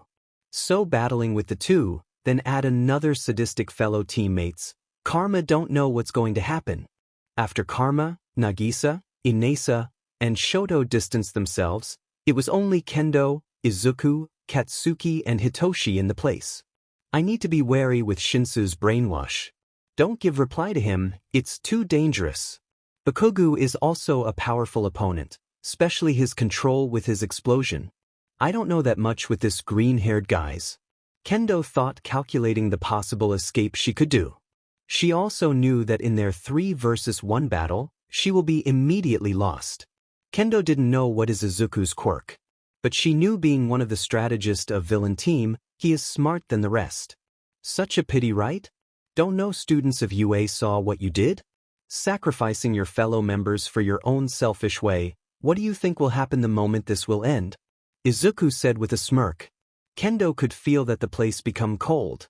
She also saw in her peripheral that Shoto is also fighting with 3 people and it looks like they are toying them. Was it unfair that you're fighting a girl on 3 versus 1? You all really willing to play dirty? Kendo said with mockery. We are villain, what do you expect? We play fair? Oh honey, that's not how it works. Izuku sassily said while grinning. Katsuki then blow up Kendo. He was grinning then give a middle finger to Kendo. That a fucking gender-based double standard, bitch? Don't appear fucking weak in front of my eyes. Want me to remind you what I did to Pink Cheeks back in first year? Katsuki asked with grinning. Kendo was taken aback that her plan didn't work. Kendo enlarged her fist and destroy the ground. The impact was big but not big enough to reach the battle at the other side. Kendo uses the small debris as her weapon. Using the speed of her hand, she throw it towards the three. Iizuka didn't even need to move. Then he put more weight to debris that Kendo couldn't lift it anymore. What? I thought your quirk is teleportation. Kendo shouted. Are you dumb? Since when did Cryptid told you his quirk is teleportation? You just assume, Shinso said. Kendo gritted her teeth trying to formulate a plan. But before she could even think, Bakugo and Izuku gave her a multiple blast of fire. I really love using your explosions, Izuku said as he started to pop up small explosion from his hand. It's a big insult for her. That she was only being toyed by them. So she attacked without thinking. Hitoshi smirked and captured her.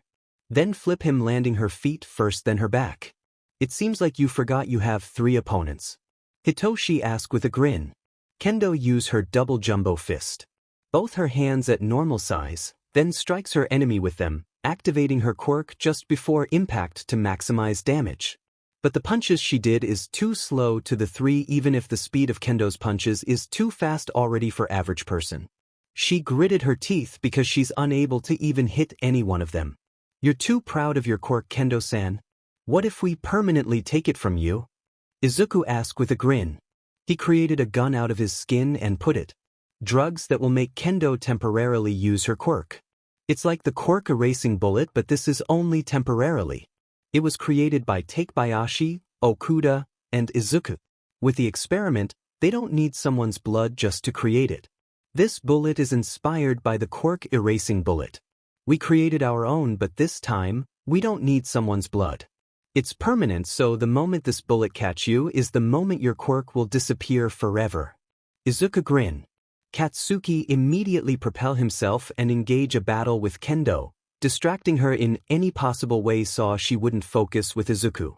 Hitoshi gave an assistance to Katsuki by restraining her hand movement using the capture weapon he had. It's definitely a good teamwork for the two. Don't fight dirty and fight with honor, Kendo shouted, trying to give herself some advantage if she can. We are a villain, why do you expect for us to play fair? Hitoshi asked. Then she heard a loud 3 bang. Everything is like a slow motion to Kendo.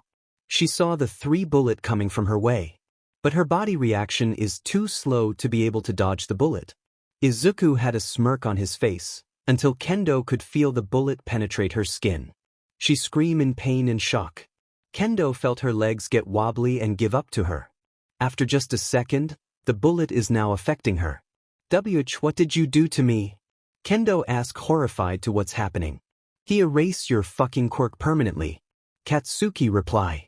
Kendo felt her entire body stiff. She cried and can't accept the fact that she was now quirkless. She screamed, stand up and go to them. She attacked them, this time in rage. Without her quirk, her fighting stances are sloppy and useless against the 3. Since her fighting technique are incorporated to her quirk, the movement of her is too predictable to them. Izuku punched her in her face, not caring if she was a girl or not, sending her to the wall. She could hear some cracks to her ribs. Gritting her teeth, she still stand up and attack.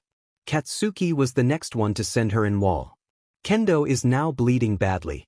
She glared to them. Too angry that the 3 is toying her. Toxic, Shinso, mobilize her. I want to talk, Izuku said. Hitoshi immediately grabbed his capture weapon and send those to wrap Kendo and send her near to Izuku. You look pathetic, Izuku said looking intently to Kendo. Kendo is now crying. She looked down not meeting Izuku's eyes. But why going this far? This is just a game. You're willing to erase someone's quirk just to win. Why not kill me immediately? Kendo asked while crying. So you still haven't learned your lesson? You see, this is how cruel the field of being a hero. Villains wouldn't hesitate to use dirty tricks, use all the things they have just to protect themselves. They wouldn't care with anything specially law. And if they knew that they are much stronger than you, they will toy you all like how we toy you. You should be glad this wasn't really in field. Because maybe in your first underground mission, you'll get killed. Izuku said, looking in Kendo. He put up her chin as Kendo was looked to Izuku's eyes. The job of a hero is to face the dangers so that the ordinary people wouldn't need to. People get killed in the line because of villains. The last society luxurized the career of hero when it's full of violence and corruption. It's full of flaw that the society itself is the one that creating villains. People are living with quirks, so if you have weak quirks, mutant quirks, villainous quirks, and the worst, lack of quirks, you will not be able to fit in the society. You'll get bullied, adults will turn blind, especially if the one who casting the violence is those who have a perfect quirk. They will push you into edge that you'll only get two options. Either kill yourself or become a villain to survive. We fought so hard just to bring back the word criminal. Since some of them like those who just mugged someone because he needs food, they don't deserve to be called villain. Criminal should be the right term for them. Izuku said. Kendo looked down, she didn't know it would be that bad. You think being a hero is like what you wabami? Just posing in front of camera? Her costume is like she will going to a party? You become her in turn, right? I'm really not surprised that the moment after the Paranormal Liberation War occurred, she immediately retired. What a coward. Izuku added. So if you really think it's about getting famous and acting like her, then I suggest for you to drop out. Hero field isn't for you. Izuku added. Kendo cried, realizing her fault. She really becomes so arrogant after taking someone credit before. Those praises he knew it wasn't supposed to them. But tasting the glory of being a hero is too tempting to them. You dub yourself as savoir of this world because of what? You defeated AFO? You just all saw them beaten black and blue and decided to tie them up. That's the time the media saw you. You're not the one that fought them head to head. Because if you're all really that powerful and smart enough to defeat them, you should be able to defeat us. But look, this game is a one-side battle. And you can't do anything but to move according to our liking. We are just toying you at the first place. Izuku said and grinned. You just kill me? I know I'm wrong. I shouldn't get arrogant. I'm so sorry. Kendo knew it's too late to regret. She don't have any quirk anymore, and she act unhero-like. It's absolutely unforgivable. Izuku could see it and felt satisfied. Yeah. It's time to end the game with absolute victory. Since you already learned your lesson, gladly going to kill you. The moment Izuku shoot Kendo's head, is the moment Takebayashi click the button of time bomb. Izuku opened the portal and all the villain team plus the clone of AFO and Koro-sensei went inside the portal. After they evacuate, the time bombs reach the zero and a big explosion occurred to the fake city. Sequence of explosion followed until the fake city was left with nothing. Loud cheer will be heard in the auditorium where the other students are watching the Day 7. Alright, it's done. Pro Hero Fire Freeze and Pro Hero Battle Fist is now officially dead in the game. Villains fled after killing around 100,000 citizens of Demon City, leaving it into dust. Congratulations villain team for winning this UA Civil War. Present mic announce. The portal teleported to their dorm and most of them immediately go to their beds, smiling as they let themselves be rewarded a nice L after working hard. Where is the villain team? Vlad asked. He wanted to thank the whole group for helping him correcting his class attitude. They are in their dorm. Let them rest, they deserve it. Nezu said with a grin. He would definitely watch the recording again and again this next couple of months. 3:30 p.m., the game finished with villain team having the victory. A one-sided battle that makes them learn the lesson why being a hero shouldn't be underestimate how it could be cruel to them. Aizawa said. We should hang out a lot, Irina-san. You're so fun to talk. Midnight said and smiled. Sure, I won't mind. Irina said with a smile. They really did it. Aizawa said with a proud smile. Izuku Midoriya, from General Education, the golden child of UA who capture every staff's heart, proves himself over and over again that he is someone capable. Another achievement will be added to his banner now that he won a victory against the heroic core student. The UA student talks a lot of what is their favorite part of the last day of UA Civil War. They enjoy their time inside the fake city. They love how entertaining the game is in their perceptions, how creative the villain team is, and they are not regretting seeing the arrogant hero course beaten their ass with someone who wasn't even part of heroic class. Sure, it was so satisfying. Everyone, you can back to your dorm. Tomorrow, report to the gym Gamma exactly at 10 a.m. Aside from that, I want you to reflect where did you get wrong and why villain team won with absolute victory. That's the last thing that Aizawa told the whole hero team members. Most of them couldn't even look to their teacher. All of them are too ashamed to how they acted. Reality really strikes to them too hard. Most are feeling down to what happened. It's a one-side battle that they all look fool while chasing the villains who just pulling some strings and everything will be according to their plan. They are terrifying as they move into shadows. They realize how much they are lacking in the hardest way. I don't think I could face Aizawa-sensei with the same confidence I have before, Mina mournfully said. The other girls nodded, especially Kendo and Momo, who are now healed because of Izuku. Come on. Cheer up. Everything will be fine, Pony said with a smile. 10 a.m. in the morning, they all went to Gym Gamma. They went together feeling nervous. They saw a bunch of tall stones in the gym courtesy of Cementos. Heroic students saw the villain team is already there, casually doing some chaos. Like Okajima being chased by Nakamura and Kurahashi because he gave his porn magazine to Koro-sensei's clone. Keano shouting to Koro-sensei because he apparently ate her pudding. Some are just sitting in the highest stone, namely Katsuki, Izuku, Karma, and Nagisa. The hero team are here, Maihara announced. Most of them looked to the hero team with a smile. They went in front of them as Isegai lead the whole former class 3. As you know, I'm Isegai Yuma. My quirk is attracted allows me to draw all the attention to myself while I speaks. The louder my voice is, the more people who will focus to me. Pretty weak for heroic. I'm currently studying in Kyushu National High School. Isegai politely introduced himself. He was followed by the rest of class. The hero team are shocked that they came from different schools. But looking at their bond, it seems to be strong. I'm Izuku Midoriya, my quirk is Enhance Replicate. I'll be able to copy someone's quirk as long as I know how it works. I'm part of general education course and occasionally being part of support course here in UA. I'm also Nezu-sensei's personal student, Izuku said with his brightest smile. Some of them even need to look away on how bright his smile is. You are Todoroki-kun's twin. How come you're not using that surname? Mineta asked. Are you serious with that question? I'm legally adopted by Akabanes. So in the eyes of law, I am part of Akabane and not Todoroki. They will not be able to get my custody as I had been living with them since I was born, Karma explained. Mineta looked embarrassed because of it. It seems like they already introduced themselves. Do they need to do vice versa? Aizawa asked. No need, Aizawa-sensei. I've been analyzing them since first year.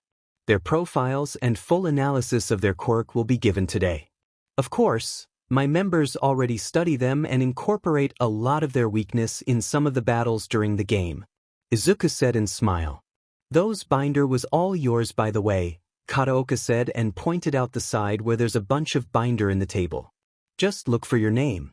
It's written at the front of the binder. Aoyama-kun, Tokoyami-kun, Kuda-kun, Sata-kun, Shoji-kun, and Ojiro-kun already got theirs. The heroes immediately went there and looked to their name. After collecting it, some frowned that it looks like a note for studies. There must kind of mistake here? This is only a notes for some lecture. Juzo asked. Oh no, that's not how it works. You need to activate that first. If you see the circle in front, that's the activation of the binder. You see, if this binder went with wrong people, you'll get killed immediately with 1 second. The information inside is all about you and your quirk. So we do some precaution just in case it got lost. Izuku explained that they need to put a fingerprint to the circle using their tiny drop of blood. That's the base of how it looks like if someone see the binder other than you after activating the precaution. Izuku explained. They all nodded and thanked him. May I ask about those villain in the game? How did you do it? Iida asked. He wasn't looking directly to Izuku, especially on how he acted with the clone of Stain. It's just a clone, I started to create it in the preparation and finish in day 3. We used those in day 5, 6, and 7. Izuku explain again. The atmosphere felt awkward for the hero team. Especially after their defeat. They had a lot of questions, especially after knowing most of them had an undesirable quirk. But they are strong in their own way. How are you all so strong? Toru softly asked them. Because quirk is just a tool. Just like guns and knives, they could kill, use to defend yourself and also to save. It's like a cheat code of our body. Everyone needs to learn how to control it. What's the difference in using guns and knives? You consider your quirk like it's the most amazing thing you have, but some could emulate those using the right tools and support items, just like May, she had a zoom quirk. We could use a binocular or a support item that mimic how it works. Fire-breathing quirk could be mimic using some non-toxic chemicals. In other words, we don't rely that much to our quirk. Nagisa explained. Itona, Izuku, and Mei nodded in agreement. Your group become a one-trick people. Because you heavily relied on your quirk, you all become too predictable to us. Nakamura added. We have different quirks, as you know. But all of us know how to use guns, knives, and bombs. You need to always have a second blade, so if you run in the battle of life, once your first weapon didn't work, you have an option. Itona added. Most of you are too focused on how to deal everything in limelight. You have a lot of potential but chose to waste it. It saddened us really, Keanu said. Most of them looked down and wanted to cry. They are right, all of what they say are right. It hurts to hear the truth. They became arrogant and forgot why they choose to become a hero in the first place. Problem child. Aizawa calling Izuku. Izuku immediately looked to him. Sensei? Izuku asked. Tell them what you did for the preparation. Aizawa said. Izuku nodded as the hero team looked him. So, in first day of preparation, I talked to a lot of people immediately. Especially my contact in government. I brought a lot of equipments, raw materials, costumes, and weaponry to those people. While calling, I'm designing the bullet that we'll use for the game. So it would look realistic. It has a fake blood inside but will not hurt anyone. I didn't have a breakthrough until after a week. I call most of them using a mode of emergency and asked them for some help. Second day, we meet and went to our dorms, the 3 of us immediately to discussion and finding loopholes to the rules and mechanics. Then I talked to some business course student to allow us to create the business. Izuku started. The hero team widened their eyes. They just did that in 2 days? Some of the members started to practice and getting in shape. We started to train Jazz and Toxic. Mei and Toshi how to handle guns and knives. That night, 2 of our former teachers from middle school arrive. Giving us instruction to practice call each other in the villain name we choose, Izuku added. Our month is too packed up, with planning, discussing, information gathering, training, studying, making support items, memorizing your profiles, creating the narrations, spying, and making sure everyone is not too tired for the next day. That's basically our 1-month preparation. Nagisa finished Izuku's rambling, making Izuku pouted. Katsuki blushed and looked away because Izuku is too cute for him to handle. You don't have to tell them in details that much, green bean. They will get it in few sentences. Karma playfully teased Izuku. Izuku just looked to him unamused. All of those? Kaminari asked in shock. Everyone in villain team nodded. It will be fine if we over-prepared a bit. So if the initial plan didn't work, we'll have a tons of backup. Miyahara explained. Our superiors are just too working hard for everyone. Okajima said with a grin. Nagisa, Izuku, and Karma grin. These 3 had a lot of work than most of us. Hitoshi said and pointing the trio. But Bakugu was one of the leader, right? Kaibara asked in confusion. It's just a fucking front cover. The rat god is a scheming bitch. Katsuki replied. Before everything else, I want to tell you something. Vlad King said. Everyone looked to him, giving him full attention. Villain team have 50% of your grade judged by them. They are the one that interact with you the most. From your behavior, response to their plan, decision-making, the whole team's cooperation, individual marks. So they will have a big part if you'll pass to be able to graduate or not. Later, after you saw your final score that came from them, they will have Midoriya-kun to explain how and why did you get that score to encourage the fairness among all of you. Whether you passed or failed, you'll have a remedial classes and counseling to help you all from having the huge blow in your egos. I hope this game taught you a lot. Vlad King explained. What? The all them are really shocked as the villain teams grin to them. I assure you, everyone got a fair score. We will give you a satisfying reason why we gave that scores to all of you. Isegai said and smiled. Of course. They will suffer having wasabi in their noses if they messed up like this. Karma said, giving his devilish grin and showing a picture of Grip and Mineta. How much is a copy of picture of Mineta? Mina asked while grinning. The other girls also grin while Mineta blush in embarrassment. That's blackmail material, Jiro said while grinning. 1,000 yen, $7.89, are you willing to buy it? Karma said and adjust his hands revealing more copy of Mineta's picture. I'll buy everything. Give me your number in PayPal and I'll send it to you right away. Momo immediately said. Karma went in front of Momo and grin. That's a deal. The two exchange numbers as Momo immediately send the money. Karma gave her the exact number of girls from Hero Team. Momo casually give the picture to every girls in her group. All of them had a scary smile on their faces making Mineta gulp and paled. Worth it? Momo smugly looked to the picture and hides it. The others also hides their copy. Nunu. Mineta shouted in fear.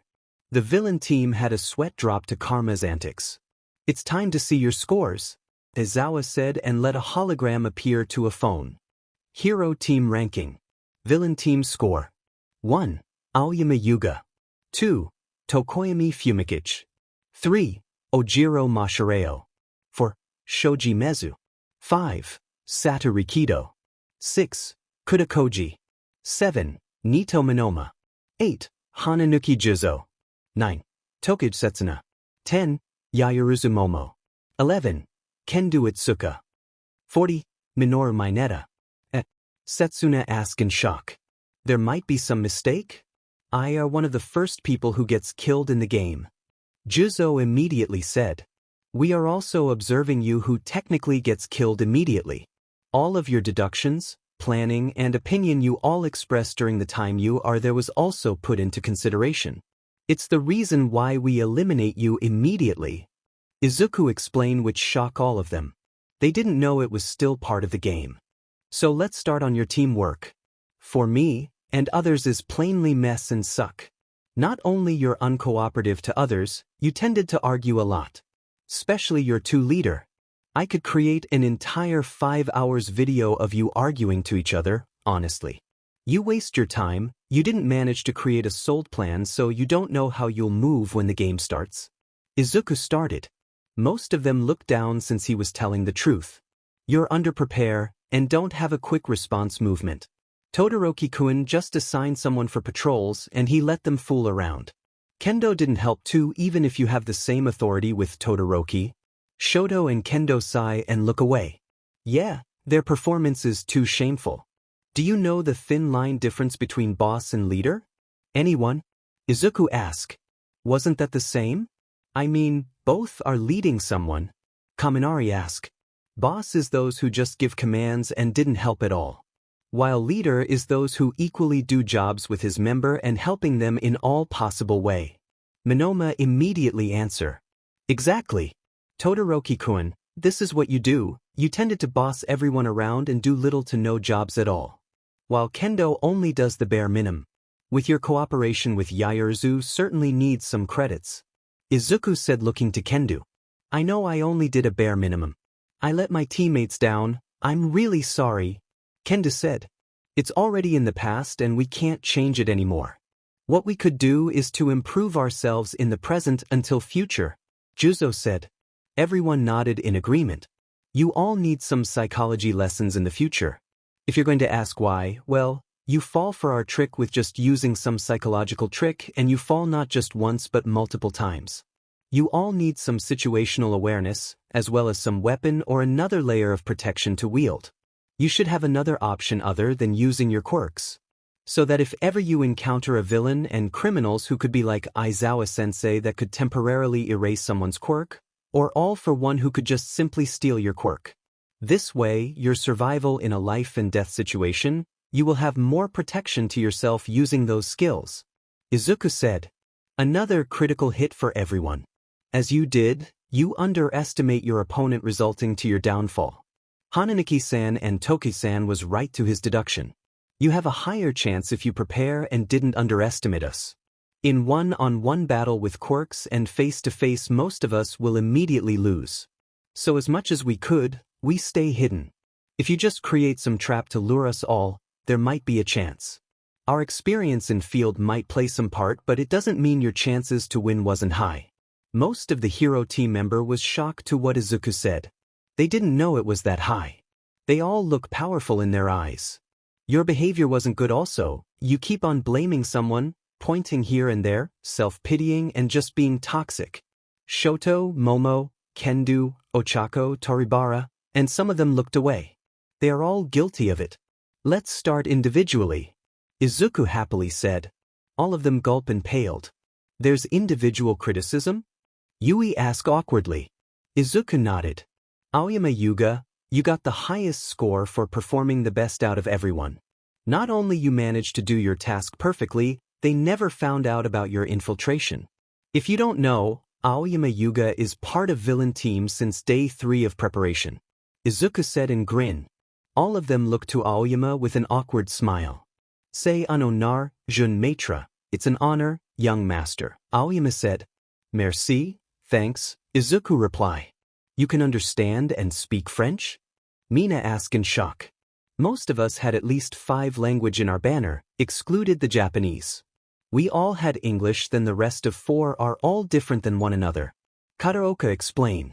How many language did he knew? Momo asked with interest. From what I remember, it's more than 80 language. He knew more than our language teacher. Nakamura replied. Irina-san? Vlad King asked. They all nodded. Tokoyami Fumikic, the second holder of the highest score. We love your persistent and your effort to get serious on your work. Another plus was you found out some loophole that we definitely abuse. Tokoyami laughed awkwardly because of it. Although, you should express yourself more and be confident to your skills. We saw how you tried to tell those loophole with Todoroki-san, but because your voice is too low, he just ignore you. Anyways, good job in leading the Bean Squad after they changed their team to us. Tokoyami look away in embarrassment while the other congratulate them. There's no bitter feelings as they accept that it's their own downfall. Ojiro-kun. I know it's really hard for you to do your job, especially having emotional attachment to Hagakure-san. But you did a great job, especially your initiation to do better. I'm glad I be able to work with you. Izuku said with a smile. It's actually our honor to work with you. We learn a lot during our times with you. You, Chaos, Karma, and Snake, Nagisa, are really a good teacher and strategist. Yes, it's our effort, but without your group's meticulous plan, I might failed immediately. It's terrifyingly accurate on how they will behave and move that everything went smoothly. Ojiro looks proud to be part of villain team. Ojiro-kun. Ochako shyly looked to him. About what happened in our second year where I caused a lot of damage to the dorm and accuse you, I'm really sorry. I was just afraid to what will happen to me, especially the thought that I might need to pay for the damage. It's too selfish of me and didn't think that the punishment will be a black spot to your record. I talked to Aizawa-sensei yesterday and processed those black marks to me. I'm going to pay you for the money you pay for the damage. It will be an installment. I'm really sorry. Ochako stand up and bow to Ojiro. Ojiro looked shocked but smile. She genuinely apologized to him now. Truce then? He asked. Ochako looked to him in confusion. Huh? She asked. I already had my revenge in the game. So, let's just reconcile. It's fine if you pay it in installment and I'm glad the black mark to my record will be gone. Ojiro said. Ochako smiled and the two hug each other. The others also smile since they really had a bad blood. Shoji-kun, Sata-kun, and Kuda-kun, I'll just commented to you all together. The 3 nodded with a smile. The fact that you three did a great job to those missions I gave to you and you clearly put a lot of effort to it is really amazing. You never let your fear to ate you and proceed to the plan. I'm really proud of you. Izuku smiled to them and they smiled back. I'm sorry to what we did to you, Tetsu-kun, Manga-kun. Kuda shyly said. Oh no. You're all so manly that day. Your teamworks are really good and it makes me a bit jealous. It's really fine. Tetsu said. Yeah. What he said. Manga sigh and thumbs up. Monoma. How could I express this? But it's been 2 years since the last time Nagisa-kun was pushed like that. That person is none other than Mr. Compress who fights under a sheer pressure of happiness and agony. The fact that we need to resort some dirty trick and you still manage to dodge it is really awesome. You technically fighting 3 in 1-on-1 battle and the snipers. Your situational awareness is really good, and I could see you have a decent amount of control to your power. The fact that out of everyone, you knew how to fight quirklessly, so it's a plus points to your banner. If not for the fact that your behaviors suck, you might get the second highest score. Izuku really looked amazed, which shocked Nito. Not only him but everyone in the hero team.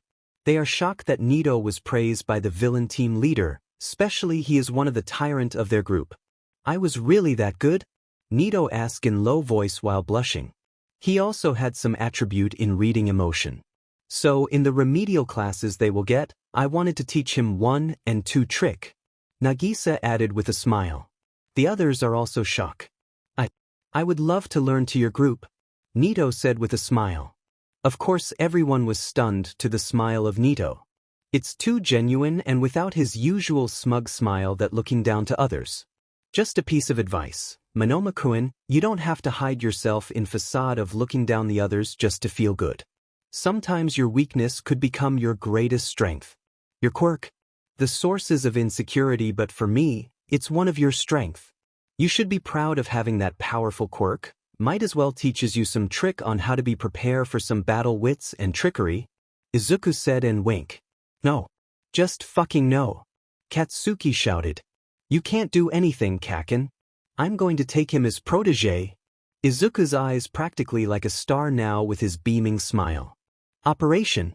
Don't let the data duo teach Monoma together. He'd announce everyone cheer and agree. The heroic student just sweat drop. The two pouted and sigh in defeat while Katsuki is grinning with smug face. You'll have punishment later, Kaken. Izuku pouted, which Katsuki's eyes. Fuck. Katsuki regretfully sorted. Yeah. Fuck. Karma said with a grin, making Nagisa laugh. The heroic student looked confused to what they are talking about. Hananiki-san and Tokugi. Although the two of you immediately got out, which is one of the best decisions I made, you proved me that you deserve your recommendations. You might not be able to prove it physically, but the fact that you both analyze a lot of our plan before we execute it just show how much threat you'll give us if we let you roam more inside. So good job. I might as well add some analysis to your remedial class since we will still stay with you for a week, Izuku said. Learning under you is awesome, dude. Your strategies are really amazing, Setsuna beamingly said. What she said? Juzo just nodded after saying those. So let's proceed to Yaoyorozu-san and Kendo-san, who got the rank 10th and 11th. Momo seeks some comfort to Jiro while Kendo just clench her fist. Although you messed up a lot, really multiple times, it doesn't change the fact that two of you put more effort than the rest. We decided to add some points for that fact. I could see you both struggle in decision-making, and your behavior wasn't the best. You still got us a bit, especially to the fact that Yaoyorozu-san managed to do some precaution. The moment you put your phones off before, cuts all our feeds to your group. If not of Aoyama-kun's report, we might become immediately blind to your plans before we install another camera inside.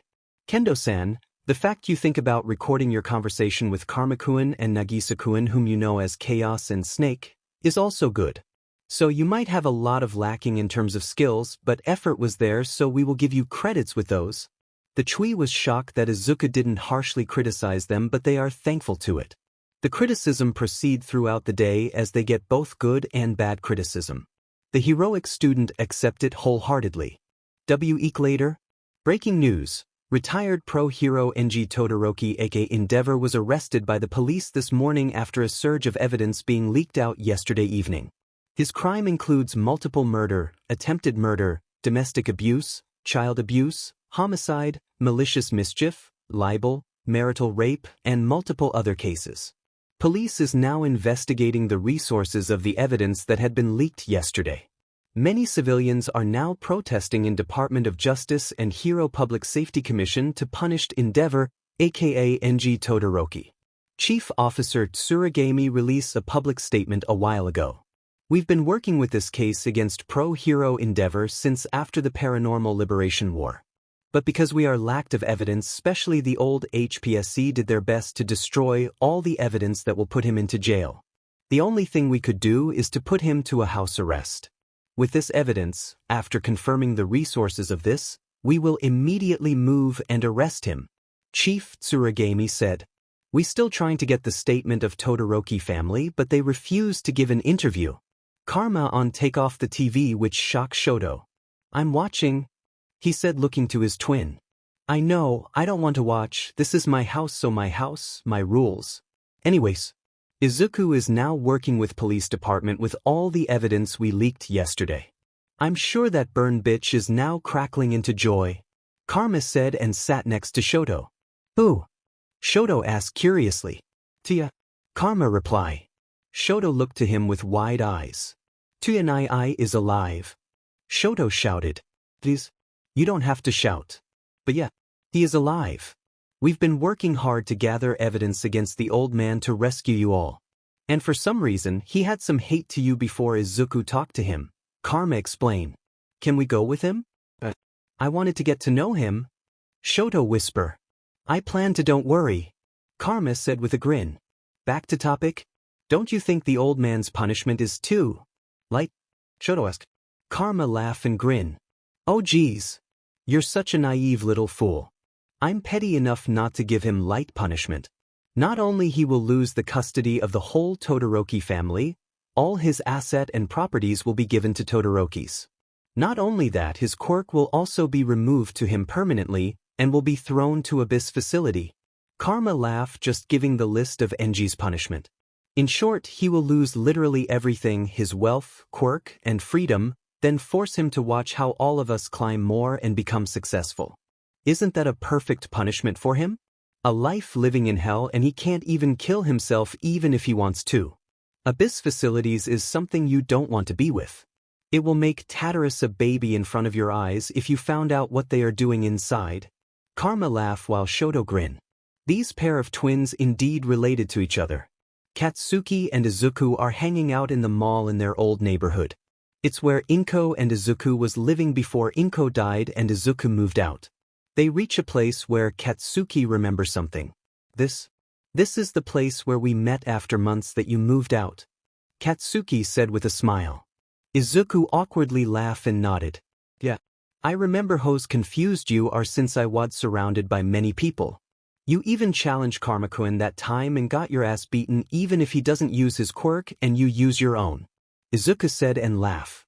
Katsuki blush and look away. Ya nerd. But you know, I'm glad Karma beats my ass.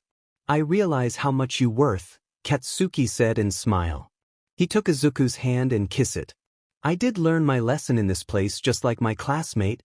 I didn't regret risking everything just to connect with you, Katsuki said. Izuku smiled and kissed Katsuki's forehead.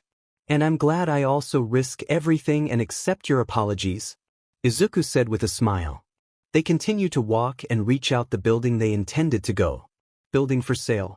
Call, XXXXXX. Izuku went inside and asked for their appointment. They got the whole building in $33 million. It's actually in the lowest price since the owner is rushing everything. Izuku got a luck and found out about the building. Some few redesigning and this will become our future agency.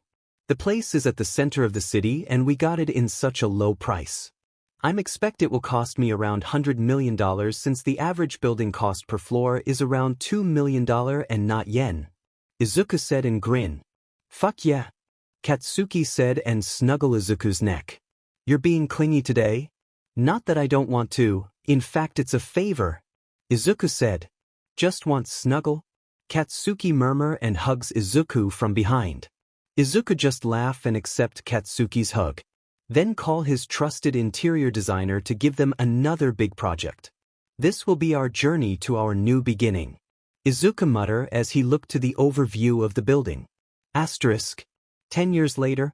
Okay, let's open it, Isegai said and put the key on the lock. Most of them are really happy to go in the mountain where memories of being happy keep on adding each time they are there. Come on. Can you do it faster? Keed giddily said. Okuda, who was next to her, keeps on calming down her girlfriend. Guys, Izuku shouted, who just came with Katsuki, Nagisa, and Karma. We saw them at the same path, so we walk with them, Izuku said and grinned. Then they saw the entire former hero team of UA Civil War. Some of them are even in their costumes, who's grinning like the others. There's a lot of food, Okajima said. Isegai managed to open the lock and went inside. The others just immediately took some cleaning materials as the tradition continues. I wanted to congratulate Ryo and Hinano for their engagement. Girl, you move so slow, Mei said with a grin. Nakamura just rolled her eyes. It's called slow burn, Nakamura sassily said, and everyone laughed. Well, how about you, Nagisa-kun? How's your class? Kataoka asked, or rather, Mrs. Isegai, since she's been married to Yuma Isegai for 5 years. It's still the same, they assigned me the last section. Not that I complain, since I consider it a challenge, Nagisa said with a smile. He always got the worst section, but they will always end up graduating with highest honor. It's been like 3 years straight, and his school shamelessly use him as advertisement. I really should resort some money from them. It's clearly out of his job, Karma complained. Why are you the one complaining and not Nagisa? I don't ask. He won't complain, so I do it myself, Karma said and grinned. We'll take the cleaning in the pool part, guys, if it's okay? Kirishima asked, who just changed his upper part since he was in his costume. Todoroki, who become his husband, help him to organize his things. Sure.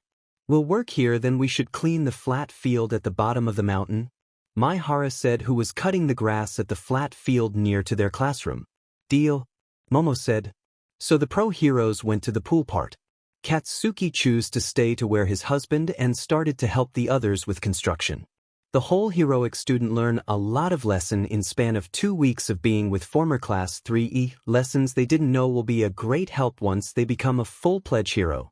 The entire top 40 was filled with all the former UA hero students. Shinso is taking the number 1 rank in Underground to Aizawa. Hagakure, Kuda, Shoji, and Tokoyami are all as semi-underground and semi-limelight heroes. People like Monoma, Denki, Komori, Shota, and Ojiro become part of top 20, which is a bit surprised since most of them only have a support quirk. Monoma's quirk is too unpredictable. But being thought by Nagisa, Karma, and Izuku, Monoma gets the rank 3 among everyone. A rank SS hero who could easily demote Shoto if he wants, but he was now satisfied on being rank 3. He wouldn't be able to dethrone Katsuki, who was holding the title of Symbol of Victory and rank 1 for 2 reasons. 1. Katsuki is too talented, he had multiple skills under his belt, especially in weapons. An all-rounder type of hero who could do anything, hell, he could even pull some skills for Underground if he wants to. Having Izuku, a mastermind backing Katsuki, it's safe to say, Bakugo is smart, not as smart as the trio, but smart than most average people. And growing up with him had some perks too, so even if Nito pulled off some of ectoplasm to double his work, competing to a natural-born leader, hero, charming and intelligent person, it's safe to say he couldn't compete with Does. Most of them had been vocal on fighting quirk discrimination and helping quirkless and abused people. Knowing what the Class 3E's past helps them a lot to draw more inspiration from them. They don't want anyone to suffer again to the same fate Class 3E suffer before. They learn how to be humble and appreciate the things they had. Not underestimate anyone no matter how weak they look. All of these is something they learn under the former Class 3. The former Class 3E continue to become shadows. But they have their own career if they don't have any missions. Izuku is the one who built an agency, and everyone in the heroic class that time signed to be part of it. They got the best agency even if they just started. It's been Izuku's plan to build it since they are kids. And with the connection they build up during their time as shadows, and the fact that shadows are member of the agency, and now, housing all the top 40 under their name, the agency Izuku build is sitting comfortably at number 1 spot. Momo assist Kirishima and Tetsu who was fixing the divider of the pool. Some of the girls are picking up the leaves that had been stuck to the parameter of it. Kendo is swiping the leaves around. I just realize. It's been 10 years since we start doing this. Zero started a conversation. Yeah, who would think we will survive to the harsh environment the hero field had? Away's reply. It's all thanks to the shadow for teaching us a lesson. If now, some of us might even die immediately to this field because we are arrogant. Kamakiri added. Most of them smile reminiscing the UA Civil War. It's been marked to their heart and will not leave. It's also a reminder of them for not going to become arrogant again. If someone who's more powerful than them stay hidden to protect their country, who they are to become arrogant. They are nothing compared to their mentors, so they had no rights to brag and become arrogant. I'm glad I lost that time. That defeat meant to change us entirely for the better. Shoto who smile with them. Most of them giggle because he was right. Indeed, they all learned their lesson and carried it until now that they are pro-heroes. Let's welcome our very own number 1 hero, Midoriya Katsuki aka Pro-Hero Dynamite for his annual speech as our beloved symbol of victory. The MC said. Katsuki proudly went up to the stage as he looked to the crowd after facing them. It's been 10 years since I entered the hero field, 7 years since I hold the title of number 1 hero, and 13 years since I was proclaimed as the symbol of victory. Many people was shocked towards the first speech of Katsuki. Most of the media immediately focus on him. Normally, I'll just thank everyone I knew and had been on my journey as a hero. But this year I'll give some speech. A speech you'll never fucking forget and will surely mark the history. Katsuki added. If my 4-year-old self ask a question, what does victory means to you? My answer will be shit and obvious. Of course, beating villains into pulp and winning all the battles you will face. I was raised to look to be the best. My teacher constantly praise me, my classmates will adore me, suck my fucking attention like a leech. It was common for me to get some, if you become a hero in the future don't forget us, okay? Or like, you have a perfect quirk, so you'll definitely be a good hero. Of course, little me believes it. I was raised to be the best, to be the center of everyone's attention. Not knowing my head's got big that I look down to everyone else. Underestimating them and treating them an extra. Especially, Deku? If you fucking don't know who is Deku, come here right in front of my fucking face so I'll let you remember his name. Some of the pro-heroes in the convention laugh. Of course, who wouldn't know who's Deku is? He is famous in name of Cryptid, the most sought person in the hero society because of him being the highest paid analyst in their world. But Izuku still stay low-key all the time. He doesn't want to use his quirk, so everyone assume he was quirkless. I made the biggest mistake of my life, resulting of losing the most genuine friend I had. Fame got my head and I just realized how fuck up I was until I lose him. I thought it was too late. That he probably hates the fuck out of me to what I did back then to him, until I met him few months after he moved out. He was surrounded by a lot of people, he was laughing, smiling and genuinely experiencing happiness. It's kind of felt suffocated. Before, Deku's whole life revolves to me, he is a constant variable to my life that I abuse it. But now, I feel like he doesn't need me anymore. Katsuki grin and laugh. I remember I challenge his friend. On one-on-one battle, the stake is high but I don't care. I want him back to my life. But I was foolish. Thinking I was already been the best. He was only at my age. But he defeat me in 1 second. Yes, 1 fucking second, what's worst? He doesn't even use his quirk to defeat me. The first time I experience a humiliation and defeat. It wasn't a good memory but I learned my lesson. I started hanging out with them more and more and found out, this group of kids experienced the same harsh treatment from our society. They had different forms, but it's all a cruel reality that face. But you know what? This kids fought toe-to-toe with destiny and graduated Kunojigaoka Junior High with most of them are in top 50. If you don't know what I mean, they are part of class 3E.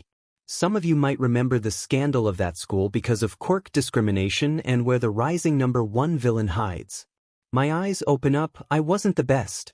I wasn't the strongest, both physically and mentally. I wasn't that special. I was only a kid who got lucky to have a powerful quirk that fits the society. How great isn't? A lot of people murmur and couldn't believe to what Katsuki was saying. By hanging out with them. My goddamn fucking self learned the true meaning of absolute victory. Now I also learn what was the absolute victory of heroes. And it wasn't defeating villains. Katsuki smirked and looked to the crowd with proud smile. The hero's absolute victory is when the civilian was saved, both physically and mentally. A victory is causing to minimal to none casualties and property damage while taking out villains. Victories is simply getting thank you from the civilian you save. Victories is when you inspired someone to do better. Victories is for being strong to retreat if it was needed to ensure no one will be hurt while you're working. And the absolute victory is when you see the changes you made after getting all your victories. These are my victories. The smiles of children while they would see me, the ease of everyone every time I fucking step on the scene. Every wounds, every scar, every sweat, every energies, and every effort is so worth it. The heroes didn't know how to react to the powerful speech of Katsuki. But it made sense. Victories wasn't about defeating villains but saving people. My whole agency, all the heroes under it, are continuing the advocacy that had been started since the new HPSC was founded. To fight the quirk discrimination, or at some fucking point, a discrimination for lack of one, will continue. With our newly added laws and combined forces of heroes, we will make sure to save as many as people that needs to be saved, Katsuki said with so much power. Everyone cheer for Katsuki, but he shut them up using his hands. He put it up and closed his fist indicating he wanted them to stop, so everyone stops. Most of the people is asking, how did you stay humble despite the fame and popularity that you have? These question was often asked to everyone from our heroes. Well, surprise, surprise, they didn't. Most of them become really arrogant because of the fame they got. Well, not me since I had someone to remind me that I am not the best. But they don't have. So how did they get how they are now? Simple one word. Shadows. Katsuki said and grinned. Murmurs started again. Of course, shadows are an open secret in hero society. Most of the normal people don't know them. But heroes? They know they exist. They know they are there. They all work with them like underground heroes. Most of them are powerful and skilled as expected to someone who served under imperial family. None of them met anyone from shadows without mask. Their name fits them very well as they are working in shadows. As civilians, most of them are really popular. Like Itona, who built a big support company. He had $1 million contract with Hatsum Industry, who holds the biggest support company. Quickly rose in business field. His husband, Ryoma, is a politician that the corrupt politician fears. The first time he enters the politics, he immediately made a lot politician gets jailed, and he is famous for managing to fight for LGBTQ+ right with the law that allowing same-sex marriage. Many part for LGBTQ+ community love him because of it. Yoshida and Muramatsu are also famous with their own field of business. Yoshida having the biggest company that deals with mechanism of cars. Muramatsu, who managed to expand his ramen shop that it was known all over Japan. Sugino, who become part of national team of baseball and now competing with other country. His wife, Yukiko Kanzaki Sugino, is now holding the most famous game around the world. Akari Yukimura become one of the biggest star in entertainment industry. She got most intense role this past year since she was really proficient in doing her stunt. After coming back, she managed to become an all-rounder type of actress who could play more roles than she already did before.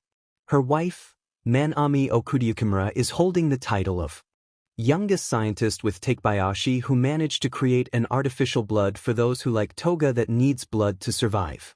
Aside from that, after so many years, the two created drugs that legitimately cured cancer. A study that had been abandoned by scientists because quirk appear. Sugaya become a famous painter and was now famous all over the world, especially in France. Nakamura, who become a famous interpreter and polyglot. Okano, who opened a gymnastic and dojo school for hero aspirant. Mihara, who became a public relation officer of Izuku's agency and was famous because of his charm. Some of them just stay low, like Hinano Kurahashi Nakamura, who opened the mountain for kids, those who want to go for nature adventure. Yada, Isegai, and his wife, Megu Kataoka Isegai, Kimura, Chiba, his wife Rinka Hayami Chiba, Hara, Fuwa, Mimura and Ritsu works in Izuku's agency in some normal role just to make the agency function. They become the support of the agency from shadows. Of course, Nagisa become a notorious teacher who had a reputation of correcting students' attitude. He choose to handle the worst class, and for just a span of year, everyone becomes better.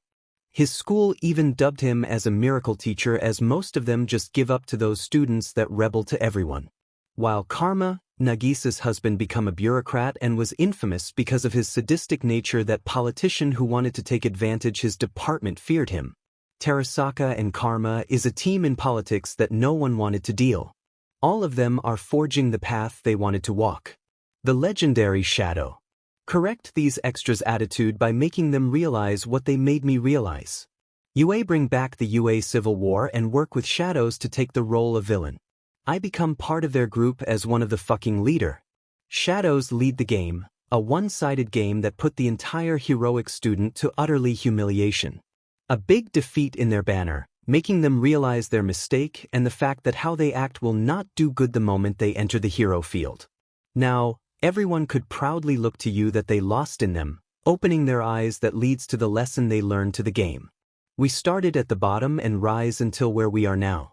This is a perfect example that no matter how powerful your quirk is, if someone had more skills to you, even if they had undesirable quirk, they can defeat you with right amount of time and right planning. So I, the explosion hero, Dynamite, I wanted to leave a message to everyone before I walk out of these fucking hall. Most of the hero laugh because indeed, after Katsuki gives his speech, he will walk out and will not attend the aftermath party for the new rankings. You may have mutant quirk, weak quirk, villainous quirk, or worst, lack of quirk. Everyone could be a hero if they want to. You might need a lot of effort to do hard work, a lot harder, working 3 times harder than others, but it's possible for you to become a hero. Don't let those bunch of extra told you otherwise. You can become a fucking hero and forge a new journey on your own. Katsuki said and went down to the podium. He bows slightly and put his hands UPS, the signature of Katsuki every time he win. The large crowd of heroes cheer for Katsuki before he went down to stage and proudly walk out of the place. Many people got inspired to him, those who need to hear it cried. Indeed, Katsuki made a mark to the history after doing that long speech.